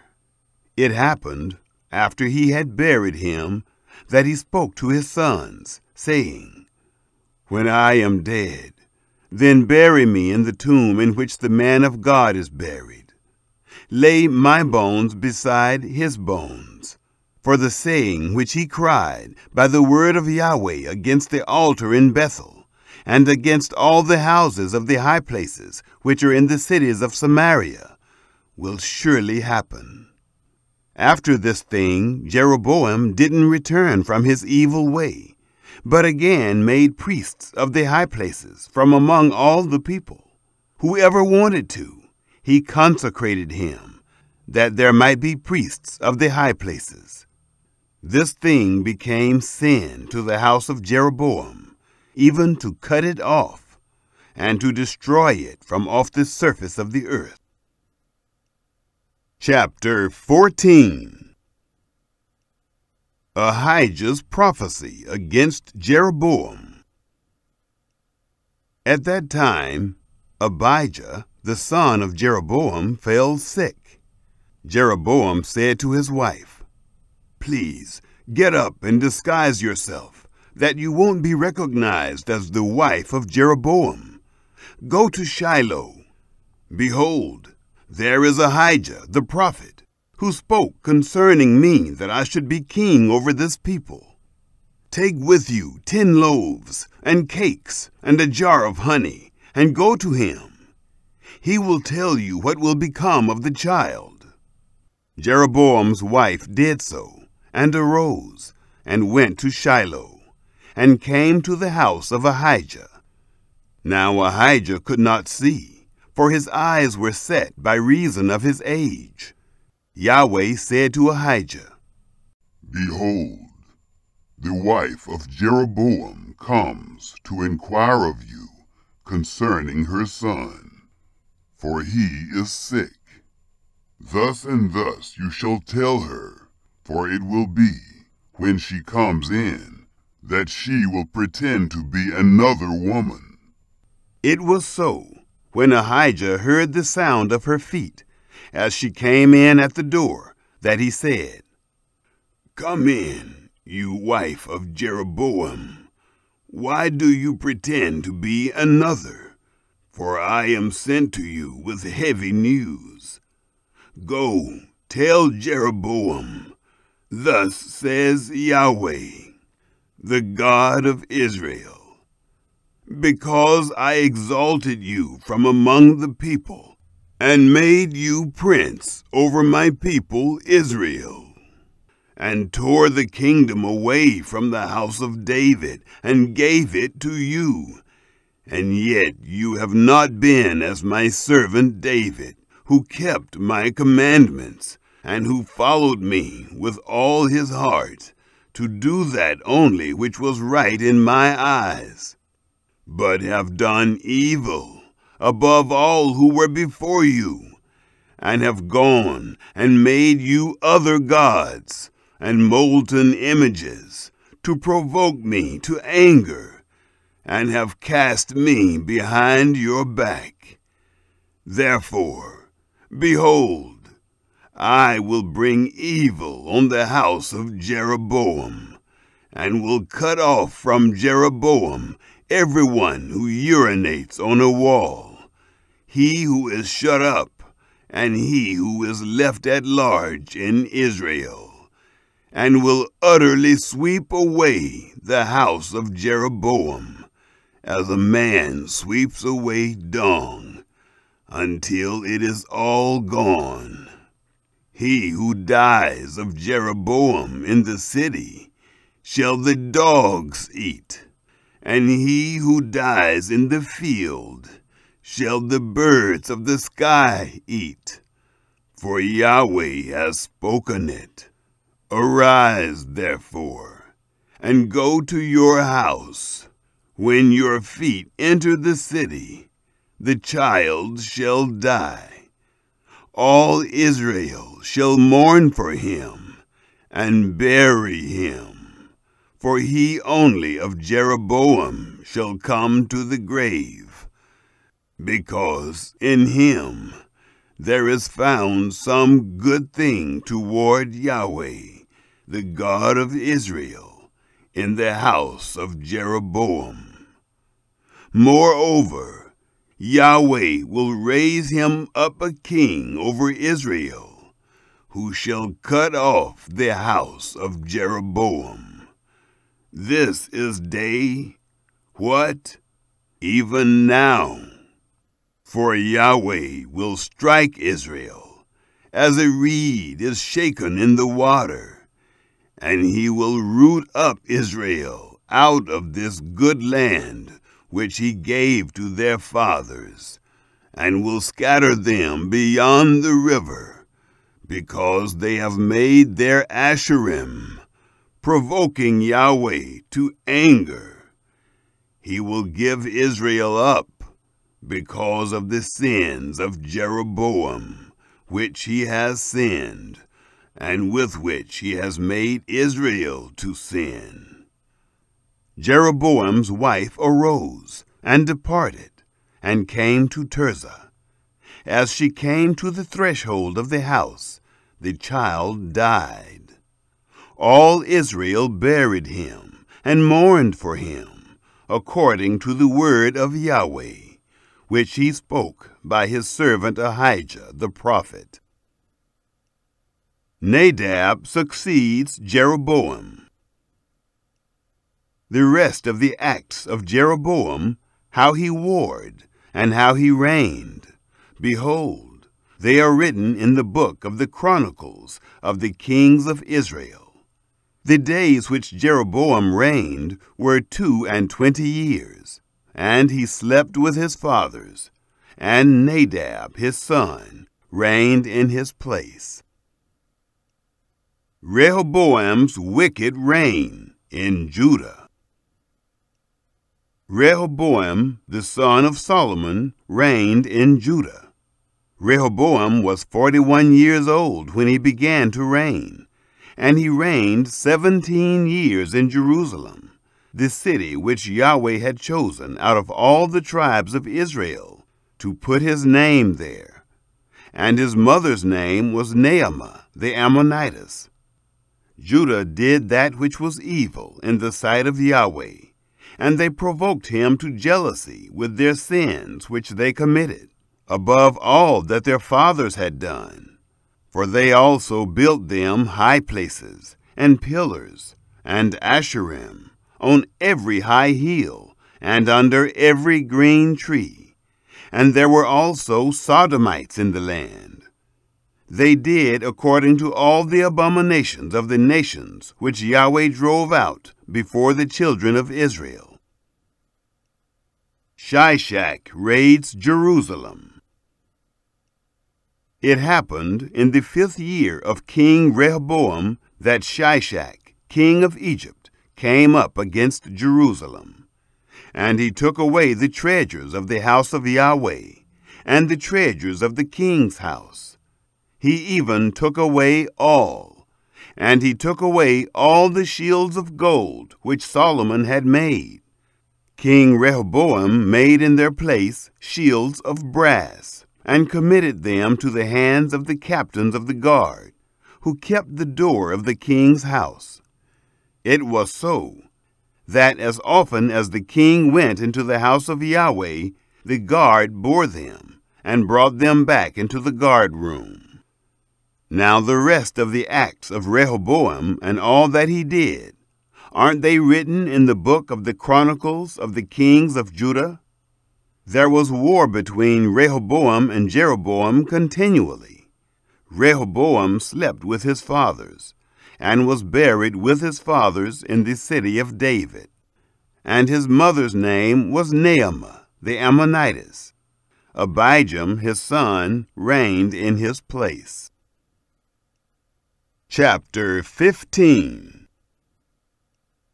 Abijam's wicked reign in Judah. Now in the 18th year of King Jeroboam, the son of Nebat began Abijam to reign over Judah. 3 years reigned he in Jerusalem, and his mother's name was Maacah, the daughter of Abishalom. He walked in all the sins of his father, which he had done before him, and his heart was not perfect with Yahweh his God, as the heart of David his father. Nevertheless, for David's sake did Yahweh his God give him a lamp in Jerusalem, to set up his son after him, and to establish Jerusalem. Because David did that which was right in the eyes of Yahweh, and didn't turn aside from anything that he commanded him all the days of his life, except only in the matter of Uriah the Hittite. Now there was war between Rehoboam and Jeroboam all the days of his life. The rest of the acts of Abijam, and all that he did, aren't they written in the book of the Chronicles of the kings of Judah? There was war between Abijam and Jeroboam. Abijam slept with his fathers, and they buried him in the city of David, and Asa his son reigned in his place. Asa's good reign in Judah. In the 20th year of Jeroboam, king of Israel, began Asa to reign over Judah. 41 years reigned he in Jerusalem, and his mother's name was Maacah, the daughter of Abishalom. Asa did that which was right in the eyes of Yahweh, as did David his father. He put away the Sodomites out of the land, and removed all the idols that his fathers had made. Also Maacah his mother he removed from being queen, because she had made an abominable image for an Asherah. And Asa cut down her image, and burnt it at the brook Kidron. But the high places were not taken away. Nevertheless, the heart of Asa was perfect with Yahweh all his days. He brought into the house of Yahweh the things that his father had dedicated, and the things that himself had dedicated, silver and gold and vessels.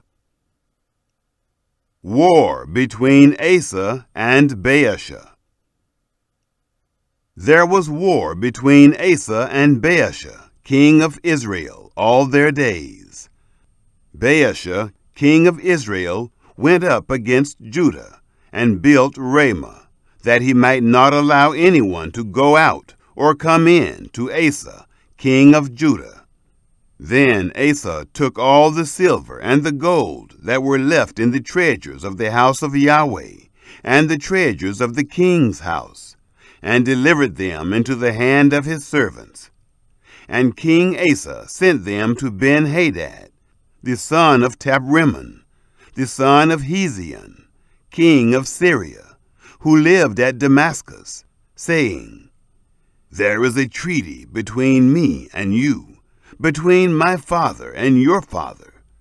Behold, I have sent to you a present of silver and gold. Go, break your treaty with Baasha, king of Israel, that he may depart from me.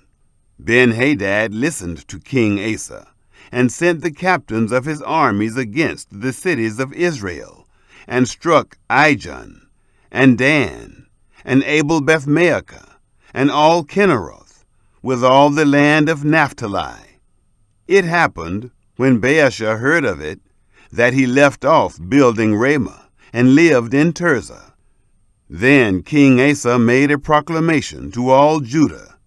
None was exempted. And they carried away the stones of Ramah, and its timber, with which Baasha had built. And King Asa built therewith Geba of Benjamin, and Mizpah. Jehoshaphat succeeds Asa. Now the rest of all the acts of Asa, and all his might, and all that he did, and the cities which he built, aren't they written in the book of the Chronicles of the kings of Judah? But in the time of his old age he was diseased in his feet. Asa slept with his fathers, and was buried with his fathers in the city of David his father. And Jehoshaphat his son reigned in his place.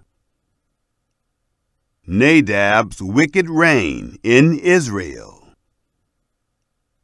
Nadab, the son of Jeroboam, began to reign over Israel in the 2nd year of Asa, king of Judah. And he reigned over Israel 2 years. He did that which was evil in the sight of Yahweh, and walked in the way of his father, and in his sin with which he made Israel to sin. Baasha, the son of Ahijah, of the house of Issachar, conspired against him, and Baasha struck him at Gibbethon, which belonged to the Philistines, for Nadab and all Israel were laying siege to Gibbethon. Even in the 3rd year of Asa, king of Judah, did Baasha kill him, and reign in his place. It happened that, as soon as he was king, he struck all the house of Jeroboam. He didn't leave to Jeroboam any who breathed, until he had destroyed him, according to the saying of Yahweh, which he spoke by his servant Ahijah the Shilonite. For the sins of Jeroboam, which he sinned, and with which he made Israel to sin, because of his provocation with which he provoked Yahweh, the God of Israel, to anger. Now the rest of the acts of Nadab, and all that he did, aren't they written in the book of the Chronicles of the kings of Israel? There was war between Asa and Baasha, king of Israel, all their days. Baasha's wicked reign in Israel. In the 3rd year of Asa, king of Judah, began Baasha, the son of Ahijah, to reign over all Israel in Tirzah, and reigned 24 years. He did that which was evil in the sight of Yahweh, and walked in the way of Jeroboam, and in his sin with which he made Israel to sin. Chapter 16. Jehu's prophecy against Baasha. The word of Yahweh came to Jehu, the son of Hanani, against Baasha, saying, Because I exalted you out of the dust, and made you prince over my people Israel, and you have walked in the way of Jeroboam, and have made my people Israel to sin, to provoke me to anger with their sins. Behold, I will utterly sweep away Baasha and his house, and I will make your house like the house of Jeroboam, the son of Nebat. The dogs will eat Baasha's descendants who die in the city, and he who dies of his in the field, the birds of the sky will eat.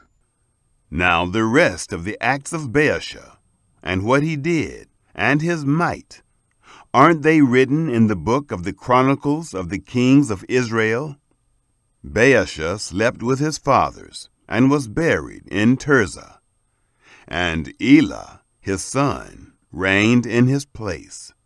Moreover, by the prophet Jehu, the son of Hanani, came the word of Yahweh against Baasha and against his house, both because of all the evil that he did in the sight of Yahweh, to provoke him to anger with the work of his hands, in being like the house of Jeroboam, and because he struck him.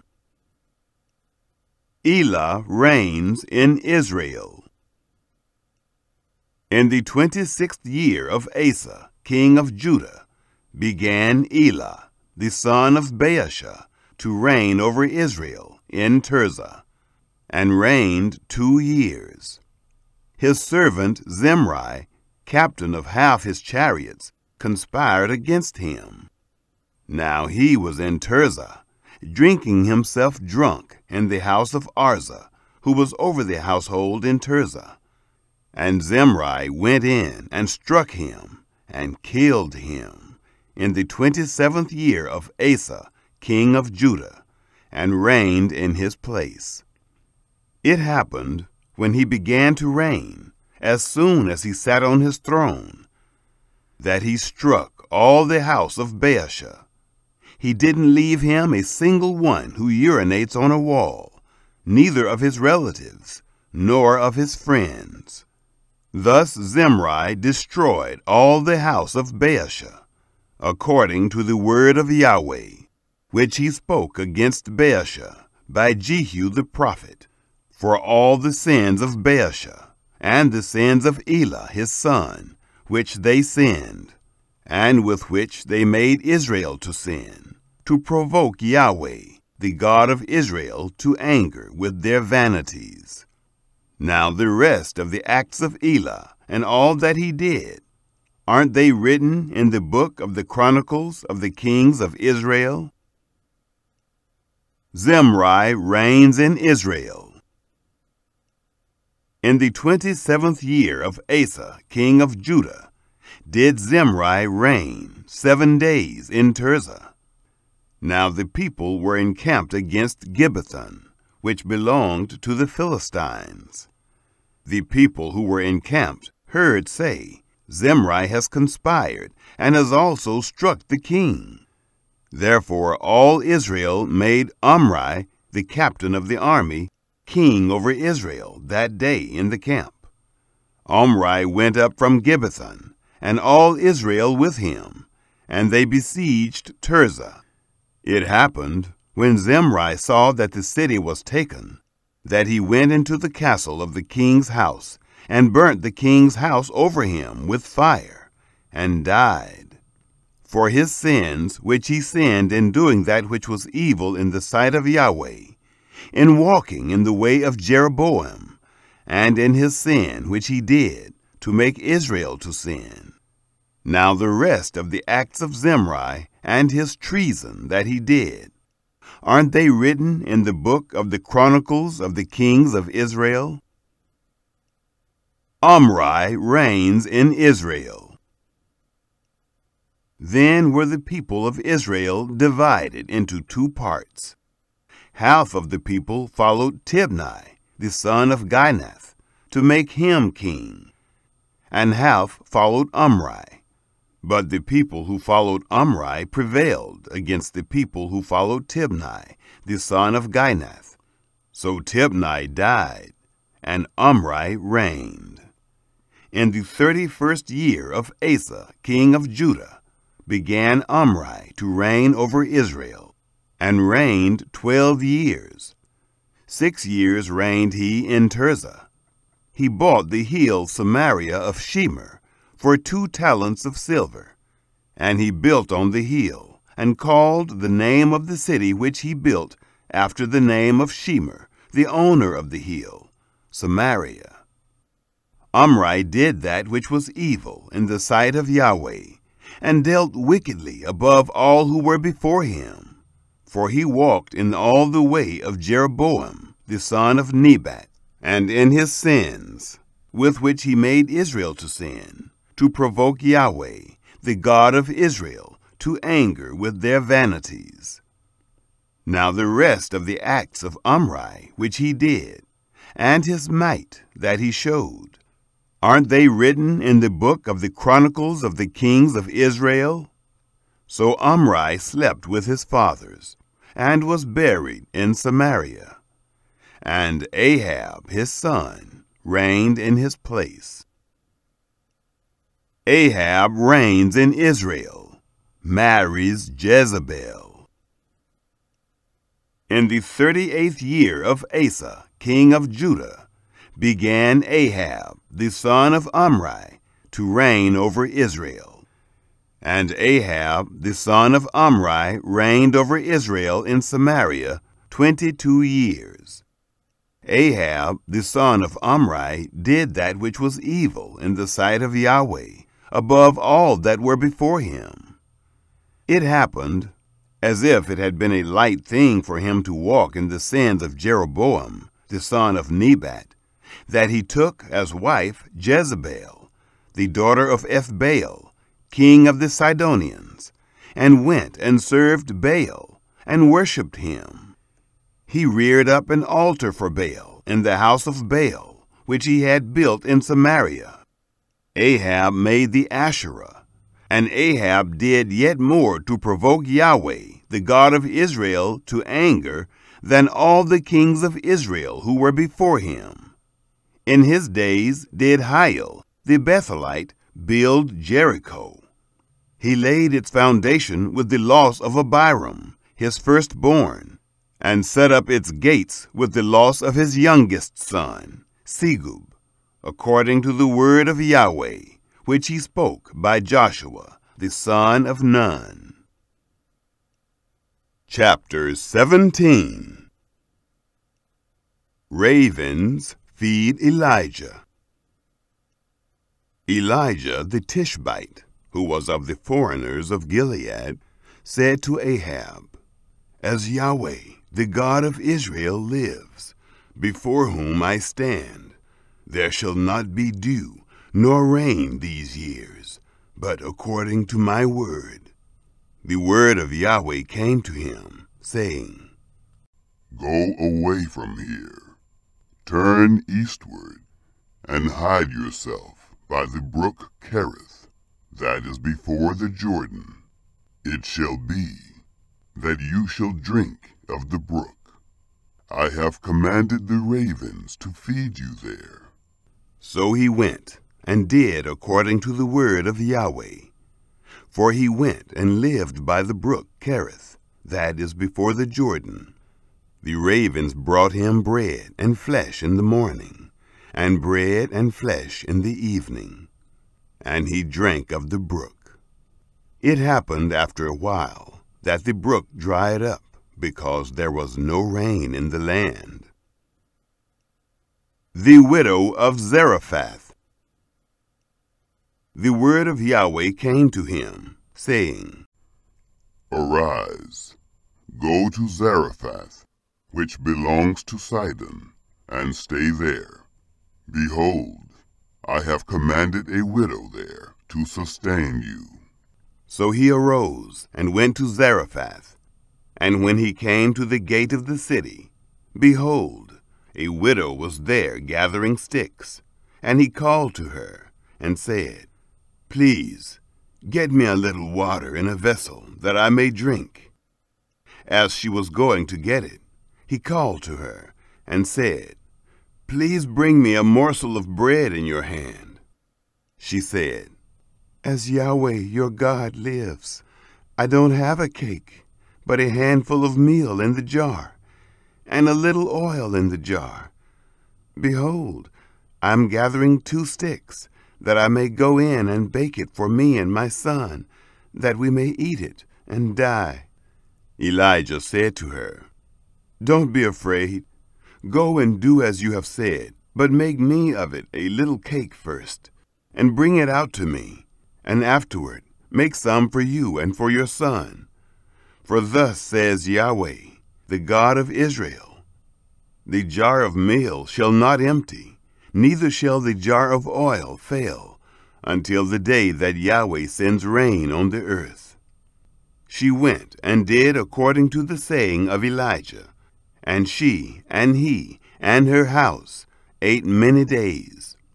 The jar of meal didn't empty, neither did the jar of oil fail, according to the word of Yahweh, which he spoke by Elijah.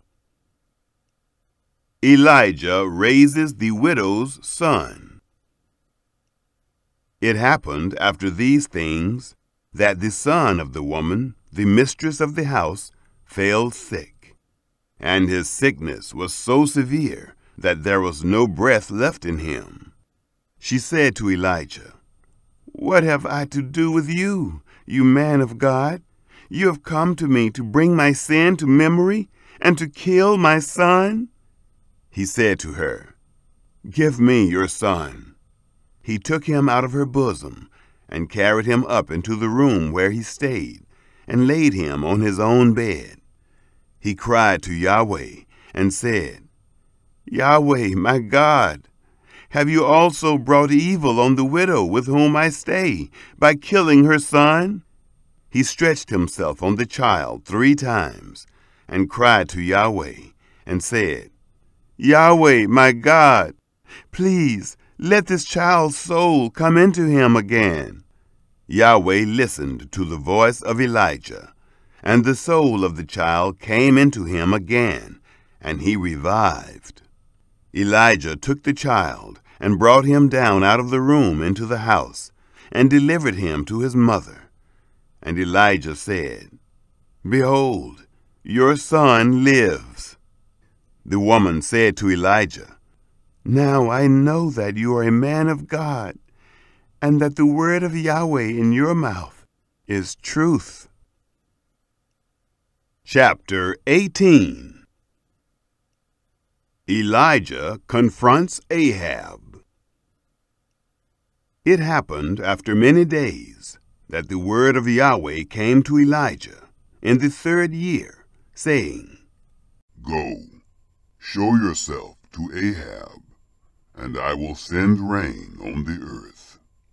Elijah went to show himself to Ahab. The famine was severe in Samaria.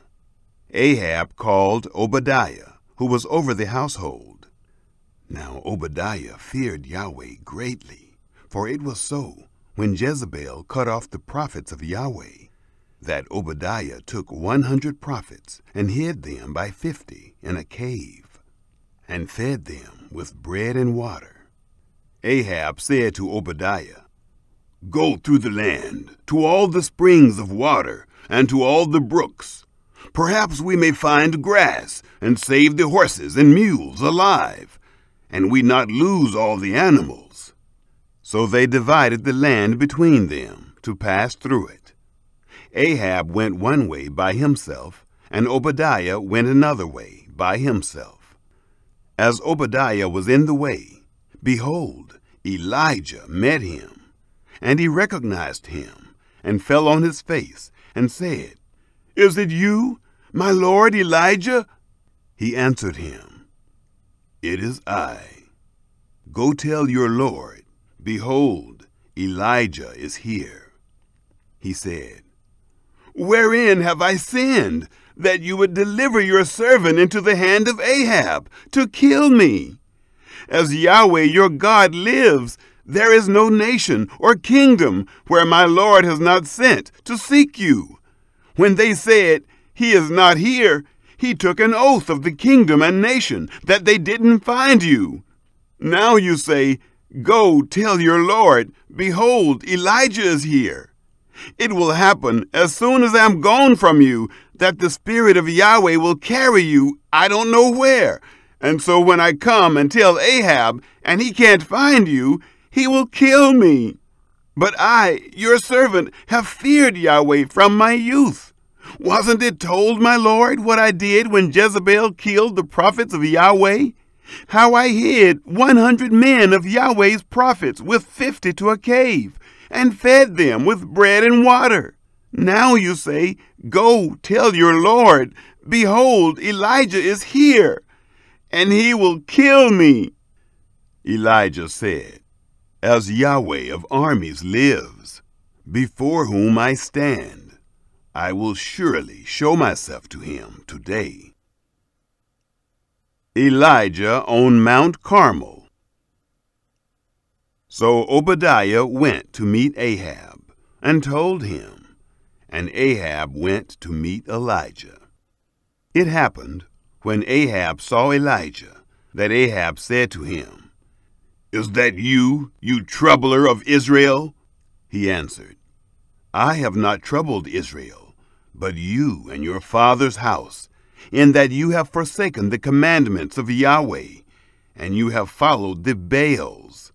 Now therefore, send and gather to me all Israel to Mount Carmel, and 450 of the prophets of Baal, and 400 of the prophets of the Asherah, who eat at Jezebel's table."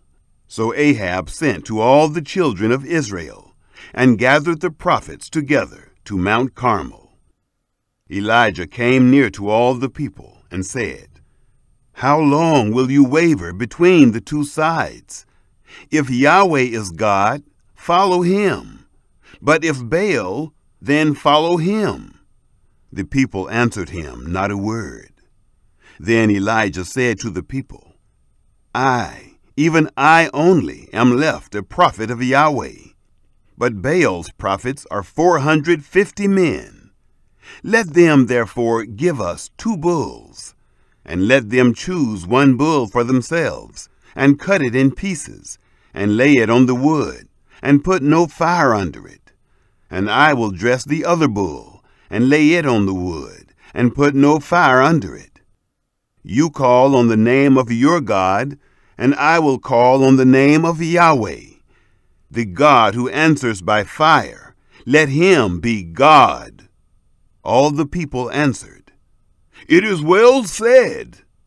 Elijah said to the prophets of Baal, "Choose 1 bull for yourselves, and dress it first, for you are many, and call on the name of your God, but put no fire under it." They took the bull which was given them, and they dressed it, and called on the name of Baal from morning even until noon, saying, "Baal, hear us." But there was no voice, nor any who answered. They leaped about the altar which was made. It happened at noon that Elijah mocked them, and said, "Cry aloud, for he is a god. Either he is musing, or he has gone aside, or he is on a journey, or perhaps he sleeps and must be awakened."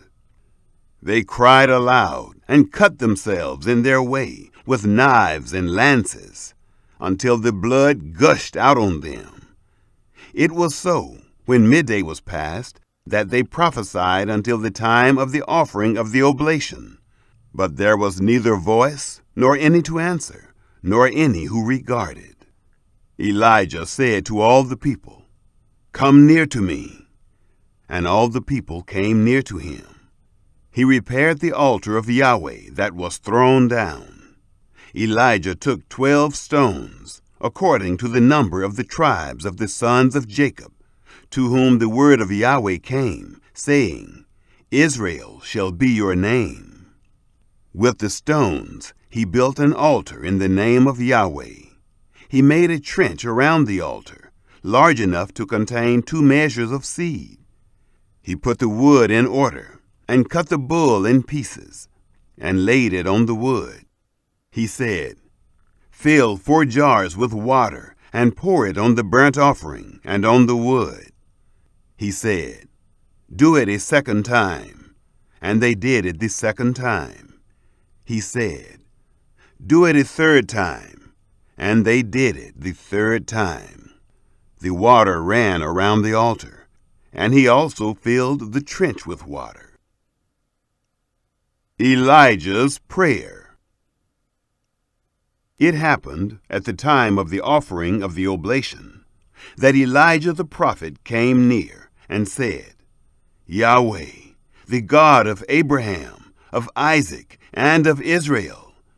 Let it be known this day that you are God in Israel, and that I am your servant, and that I have done all these things at your word. Hear me, Yahweh, hear me, that this people may know that you, Yahweh, are God, and that you have turned their heart back again." Then the fire of Yahweh fell and consumed the burnt offering, and the wood, and the stones, and the dust, and licked up the water that was in the trench. When all the people saw it, they fell on their faces. They said, "Yahweh, he is God! Yahweh, he is God!" Elijah said to them, "Seize the prophets of Baal.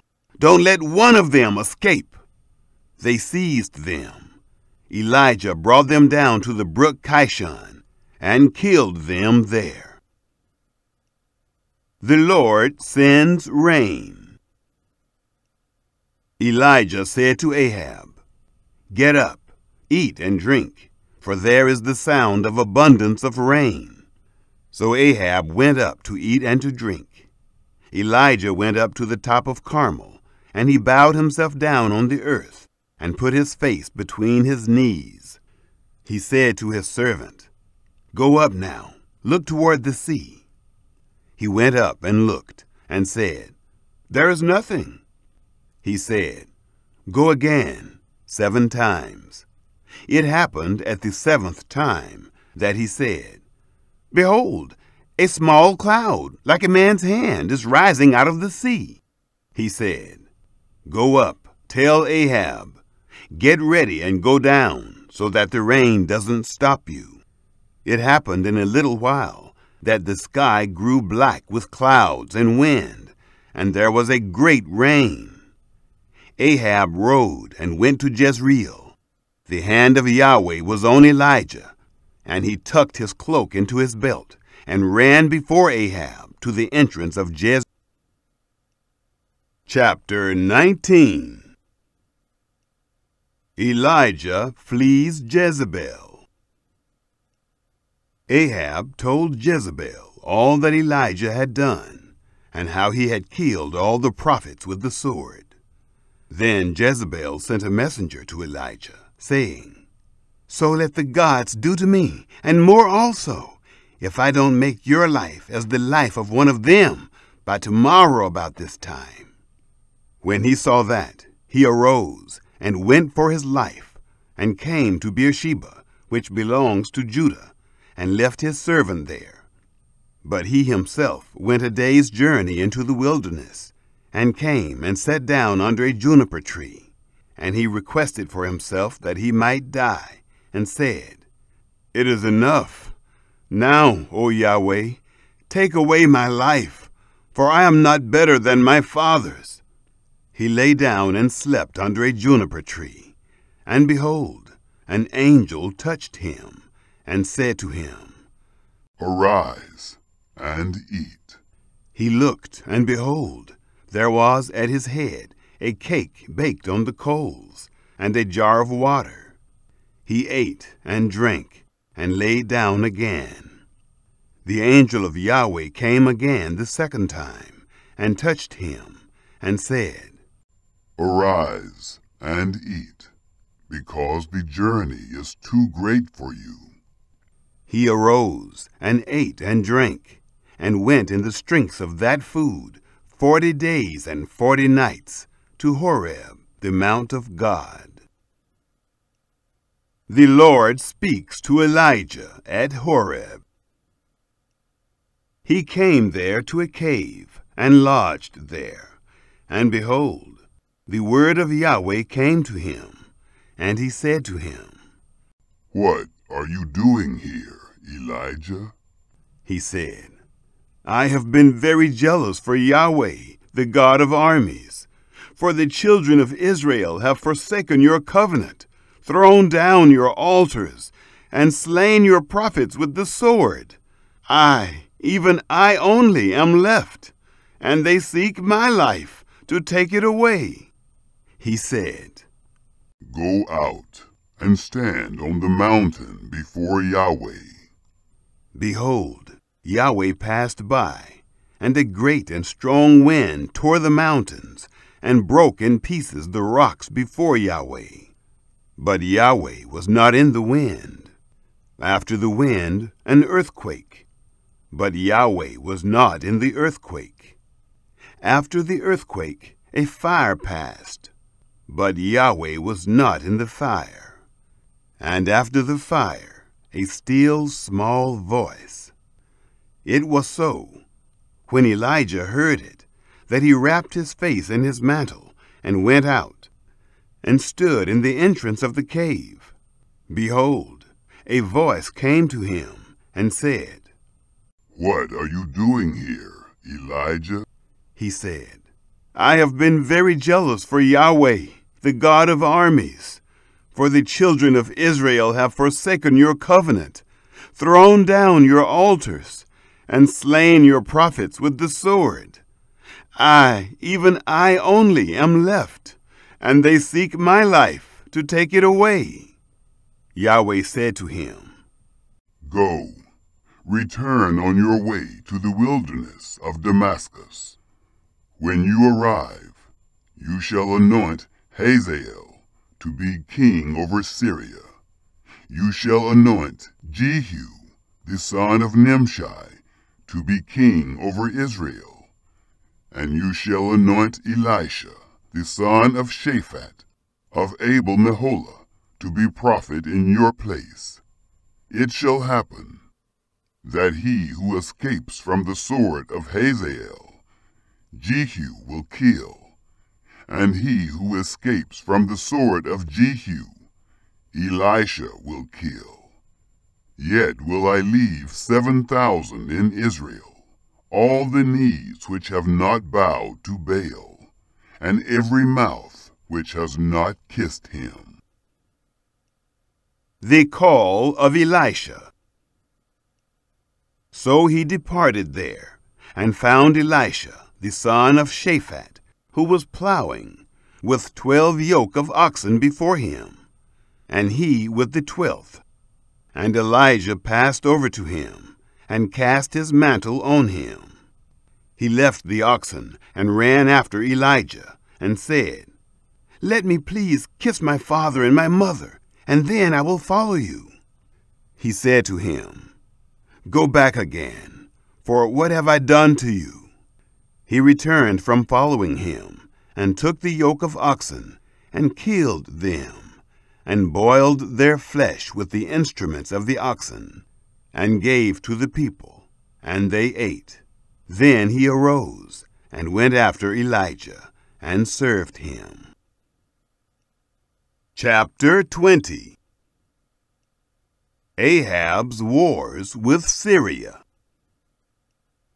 Ben-Hadad, the king of Syria, gathered all his army together, and there were 32 kings with him, and horses and chariots. And he went up and besieged Samaria, and fought against it.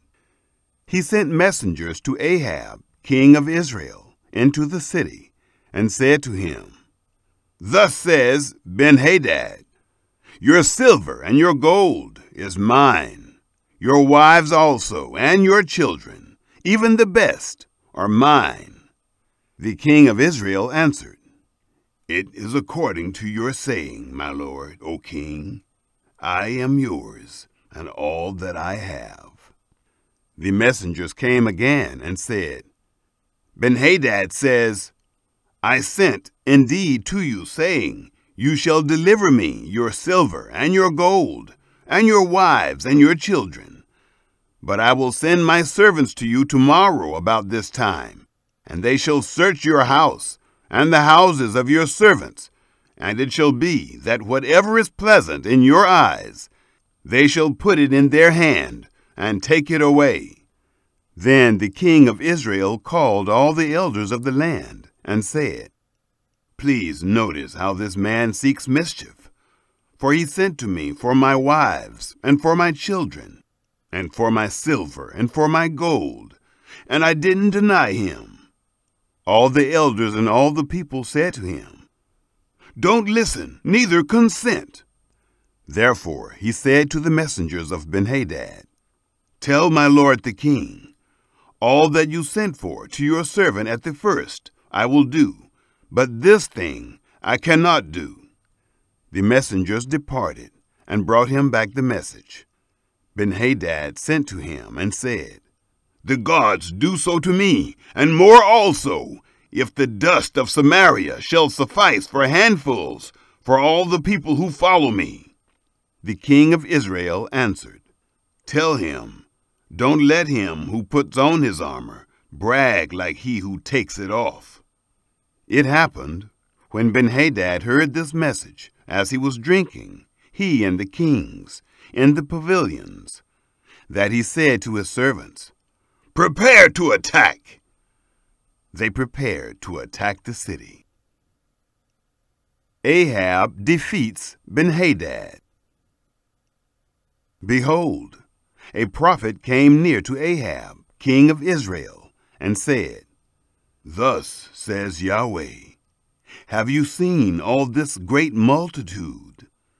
Behold, I will deliver it into your hand this day, and you shall know that I am Yahweh."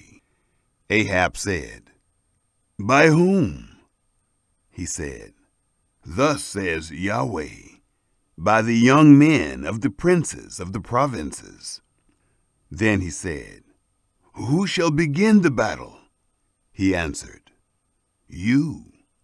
Then he mustered the young men of the princes of the provinces, and they were 232. After them he mustered all the people, even all the children of Israel, being 7,000. They went out at noon. But Benhadad was drinking himself drunk in the pavilions, he and the kings, the 32 kings who helped him. The young men of the princes of the provinces went out first, and Benhadad sent out, and they told him, saying, "Men are coming out from Samaria." He said, "If they have come out for peace, take them alive, or if they have come out for war, take them alive." So these went out of the city, the young men of the princes of the provinces, and the army which followed them. They each killed his man. The Syrians fled, and Israel pursued them.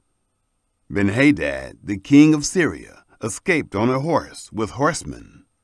The king of Israel went out and struck the horses and chariots, and killed the Syrians with a great slaughter.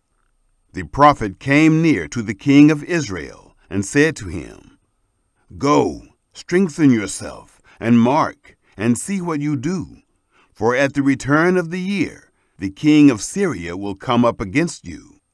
The servants of the king of Syria said to him, "Their God is a God of the hills, therefore they were stronger than we. But let us fight against them in the plain, and surely we shall be stronger than they. Do this thing, take the kings away, every man out of his place, and put captains in their place. Muster an army, like the army that you have lost, horse for horse, and chariot for chariot. We will fight against them in the plain, and surely we will be stronger than them." He listened to their voice, and did so. Another war with Benhadad. It happened at the return of the year that Benhadad mustered the Syrians and went up to Aphek to fight against Israel. The children of Israel were mustered and were provisioned and went against them. The children of Israel encamped before them like 2 little flocks of young goats. But the Syrians filled the country. A man of God came near and spoke to the king of Israel and said, "Thus says Yahweh, because the Syrians have said, 'Yahweh is a God of the hills, but he is not a God of the valleys,' therefore I will deliver all this great multitude into your hand, and you shall know that I am Yahweh." They encamped one over against the other 7 days. So it was that in the 7th day the battle was joined, and the children of Israel killed 100,000 footmen of the Syrians in one day. But the rest fled to Aphek, into the city, and the wall fell on 27,000 men who were left. Ben-Hadad fled and came into the city, into an inner room. Ahab spares Ben-Hadad. His servants said to him, "See now, we have heard that the kings of the house of Israel are merciful kings. Please let us put sackcloth on our bodies and ropes on our heads, and go out to the king of Israel. Maybe he will save your life." So they put sackcloth on their bodies and ropes on their heads, and came to the king of Israel, and said, "Your servant Ben-Hadad says, 'Please let me live.'" He said, "Is he still alive? He is my brother." Now the men observed diligently, and hurried to take this phrase. And they said, "Your brother Ben-Hadad." Then he said, "Go, bring him." Then Ben-Hadad came out to him, and he caused him to come up into the chariot. Ben-Hadad said to him, "The cities which my father took from your father I will restore.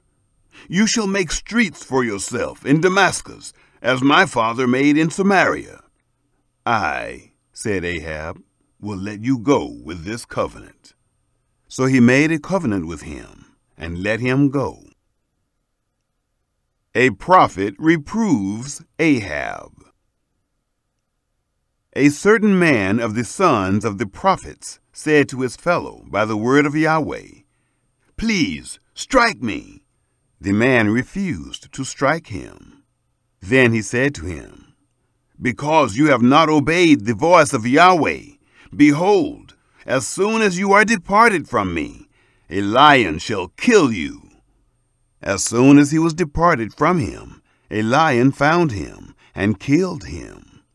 Then he found another man and said, "Please strike me." The man struck him, smiting and wounding him. So the prophet departed and waited for the king by the way, and disguised himself with his headband over his eyes. As the king passed by, he cried to the king, and he said, "Your servant went out into the midst of the battle, and behold, a man turned aside and brought a man to me, and said, 'Guard this man. If by any means he be missing, then your life shall be for his life, or else you shall pay a talent of silver.' As your servant was busy here and there, he was gone." The king of Israel said to him, "So your judgment shall be. Yourself have decided it."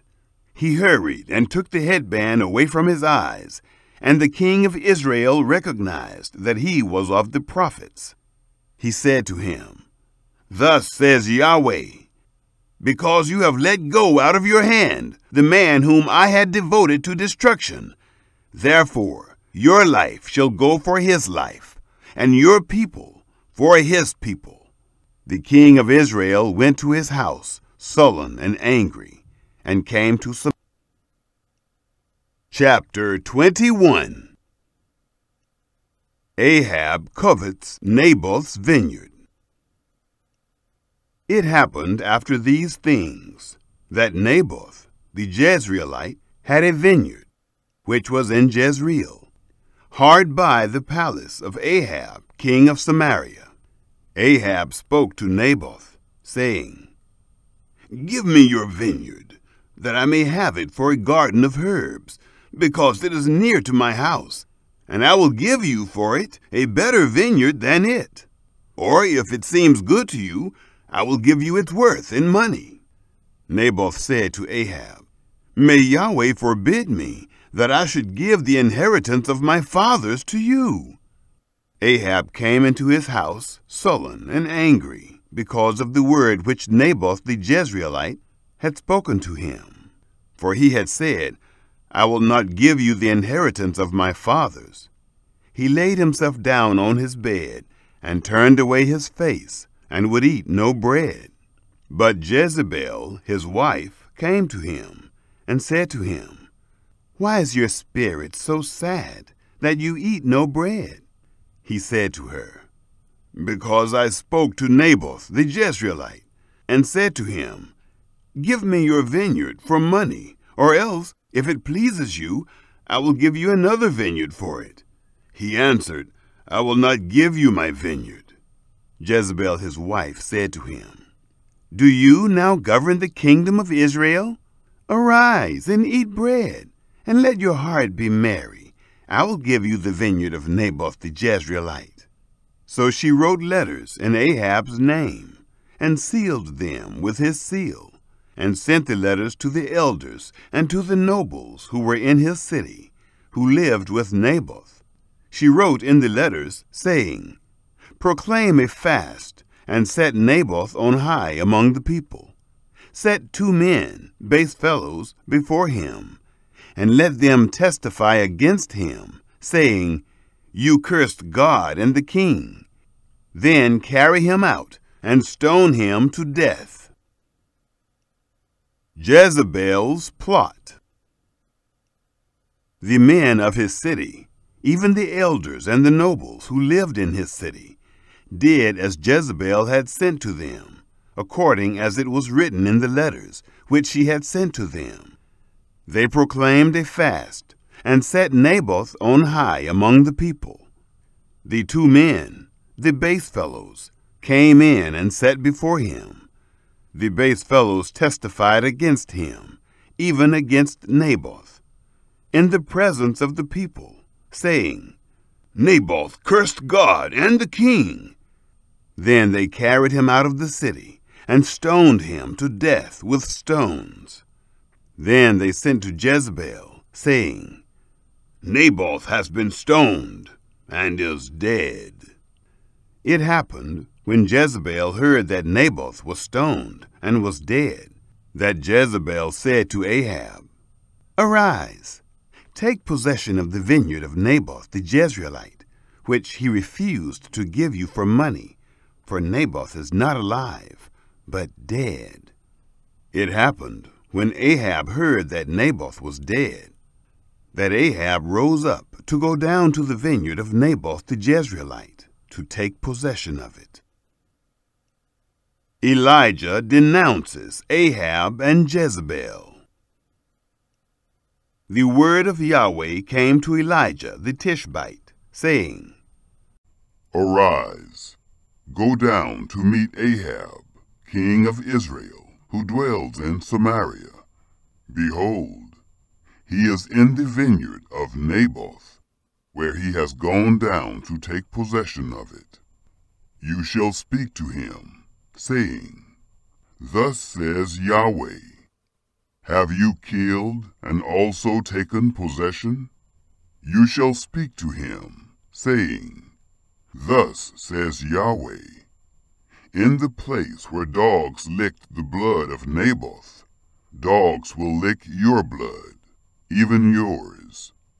Ahab said to Elijah, "Have you found me, my enemy?"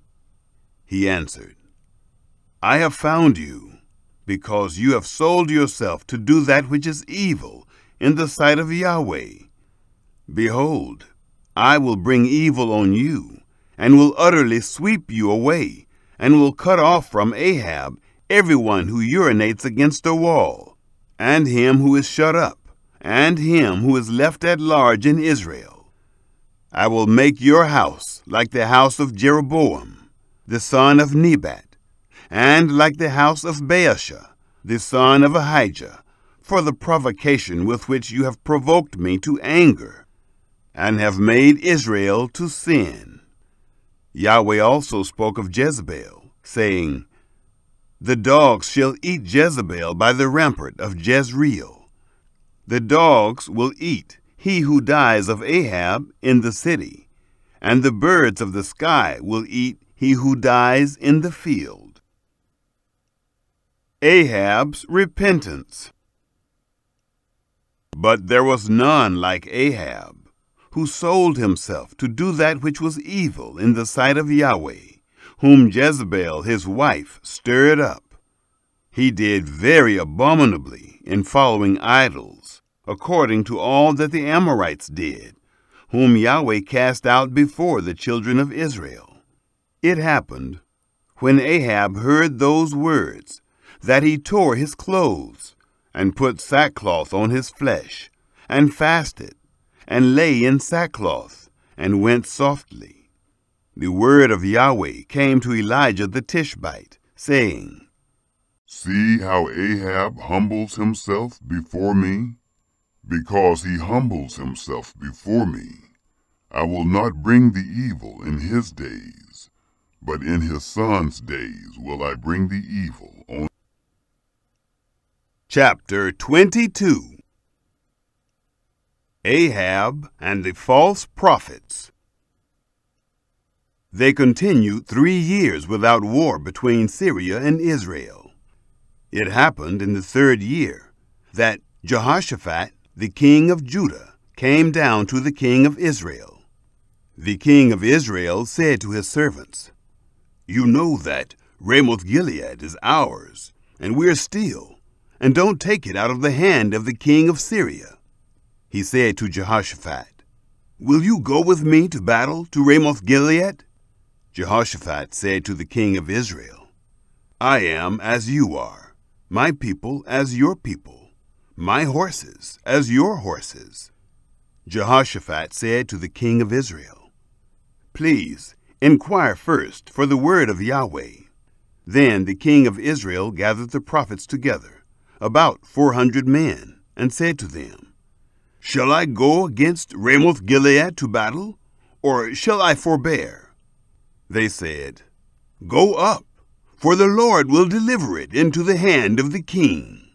But Jehoshaphat said, Isn't there here a prophet of Yahweh, that we may inquire of him? The king of Israel said to Jehoshaphat, There is yet one man by whom we may inquire of Yahweh, Micaiah, the son of Imlah. But I hate him, for he does not prophesy good concerning me, but evil. Jehoshaphat said, Don't let the king say so. Then the king of Israel called an officer and said, Quickly, get Micaiah, the son of Imlah. Now the king of Israel and Jehoshaphat, the king of Judah, were sitting, each on his throne, arrayed in their robes, in an open place at the entrance of the gate of Samaria. And all the prophets were prophesying before them. Zedekiah, the son of Chenaanah, made him horns of iron, and said, Thus says Yahweh, With these you shall push the Syrians until they are consumed. All the prophets prophesied so, saying, Go up to Ramoth-Gilead and prosper, for Yahweh will deliver it into the hand of the king. Micaiah prophesies against Ahab. The messenger who went to call Micaiah spoke to him, saying, See now, the prophets declare good to the king with one mouth. Please let your word be like the word of one of them, and speak good. Micaiah said, As Yahweh lives, what Yahweh says to me, that I will speak. When he had come to the king said to him, Micaiah, shall we go to Ramoth-Gilead to battle, or shall we forbear? He answered him, Go up and prosper, and Yahweh will deliver it into the hand of the king. The king said to him, How many times do I have to adjure you that you speak to me nothing but the truth in the name of Yahweh? He said, I saw all Israel scattered on the mountains, as sheep that have no shepherd. Yahweh said, These have no master. Let them each return to his house in peace. The king of Israel said to Jehoshaphat, Didn't I tell you that he would not prophesy good concerning me, but evil? Micaiah said, Therefore, hear the word of Yahweh. I saw Yahweh sitting on his throne, and all the army of heaven standing by him, on his right hand and on his left. Yahweh said, "Who shall entice Ahab, that he may go up and fall at Ramoth-Gilead?" One said one thing, and another said another. A spirit came out and stood before Yahweh and said, "I will entice him." Yahweh said to him, "How?" He said, "I will go out and will be a lying spirit in the mouth of all his prophets." He said, "You will entice him, and will also prevail. Go out and do so. Now therefore, behold, Yahweh has put a lying spirit in the mouth of all these your prophets, and Yahweh has spoken evil concerning you." Then Zedekiah, the son of Chenaanah, came near, and struck Micaiah on the cheek, and said, "Which way did the Spirit of Yahweh go from me to speak to you?" Micaiah said, "Behold, you will see on that day, when you go into an inner room to hide yourself." The king of Israel said, "Take Micaiah, and carry him back to Ammon, the governor of the city, and to Joash, the king's son.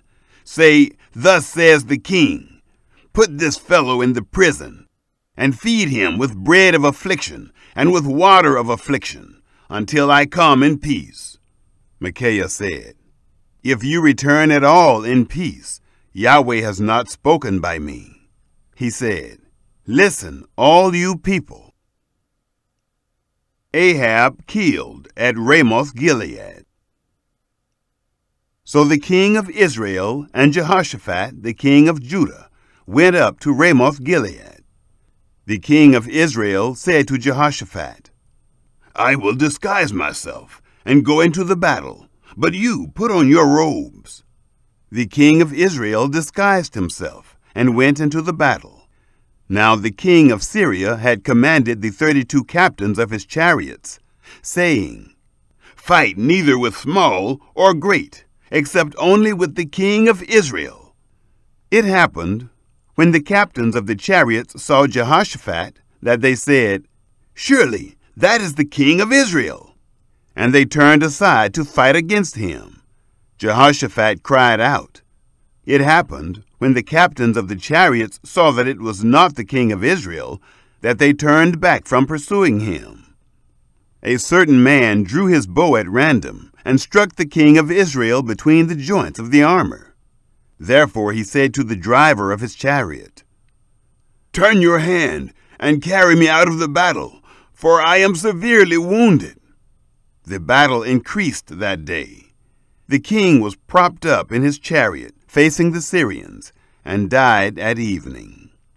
The blood ran out of the wound into the bottom of the chariot. A cry went out throughout the army, about the going down of the sun, saying, "Every man to his city, and every man to his country." So the king died, and was brought to Samaria. And they buried the king in Samaria. They washed the chariot by the pool of Samaria, and the dogs licked up his blood where the prostitutes washed themselves, according to the word of Yahweh which he spoke. Now the rest of the acts of Ahab, and all that he did, and the ivory house which he built, and all the cities that he built, aren't they written in the book of the Chronicles of the kings of Israel? So Ahab slept with his fathers, and Ahaziah his son reigned in his place. Jehoshaphat's good reign in Judah. Jehoshaphat, the son of Asa, began to reign over Judah in the 4th year of Ahab, king of Israel. Jehoshaphat was 35 years old when he began to reign, and he reigned 25 years in Jerusalem. His mother's name was Azubah, the daughter of Shilhi. He walked in all the way of Asa, his father. He didn't turn aside from it, doing that which was right in the eyes of Yahweh. However, the high places were not taken away. The people still sacrificed and burnt incense in the high places. Jehoshaphat made peace with the king of Israel. Now the rest of the acts of Jehoshaphat, and his might that he showed, and how he warred, Aren't they written in the book of the Chronicles of the Kings of Judah? The remnant of the Sodomites that remained in the days of his father Asa, he put away out of the land. There was no king in Edom. A deputy was king. Jehoshaphat made ships of Tarshish to go to Ophir for gold, but they didn't go, for the ships were broken at Ezion-Geber. Then Ahaziah, the son of Ahab, said to Jehoshaphat, "Let my servants go with your servants in the ships." But Jehoshaphat would not. Jehoshaphat slept with his fathers, and was buried with his fathers in the city of David, his father. Jehoram, his son, reigned in his place. Ahaziah's evil reign in Israel. Ahaziah, the son of Ahab, began to reign over Israel in Samaria in the 17th year of Jehoshaphat, king of Judah, and he reigned 2 years over Israel. He did that which was evil in the sight of Yahweh, and walked in the way of his father, and in the way of his mother, and in the way of Jeroboam the son of Nebat, in which he made Israel to sin. He served Baal, and worshipped him, and provoked to anger Yahweh, the God of Israel, according to all that his father had done.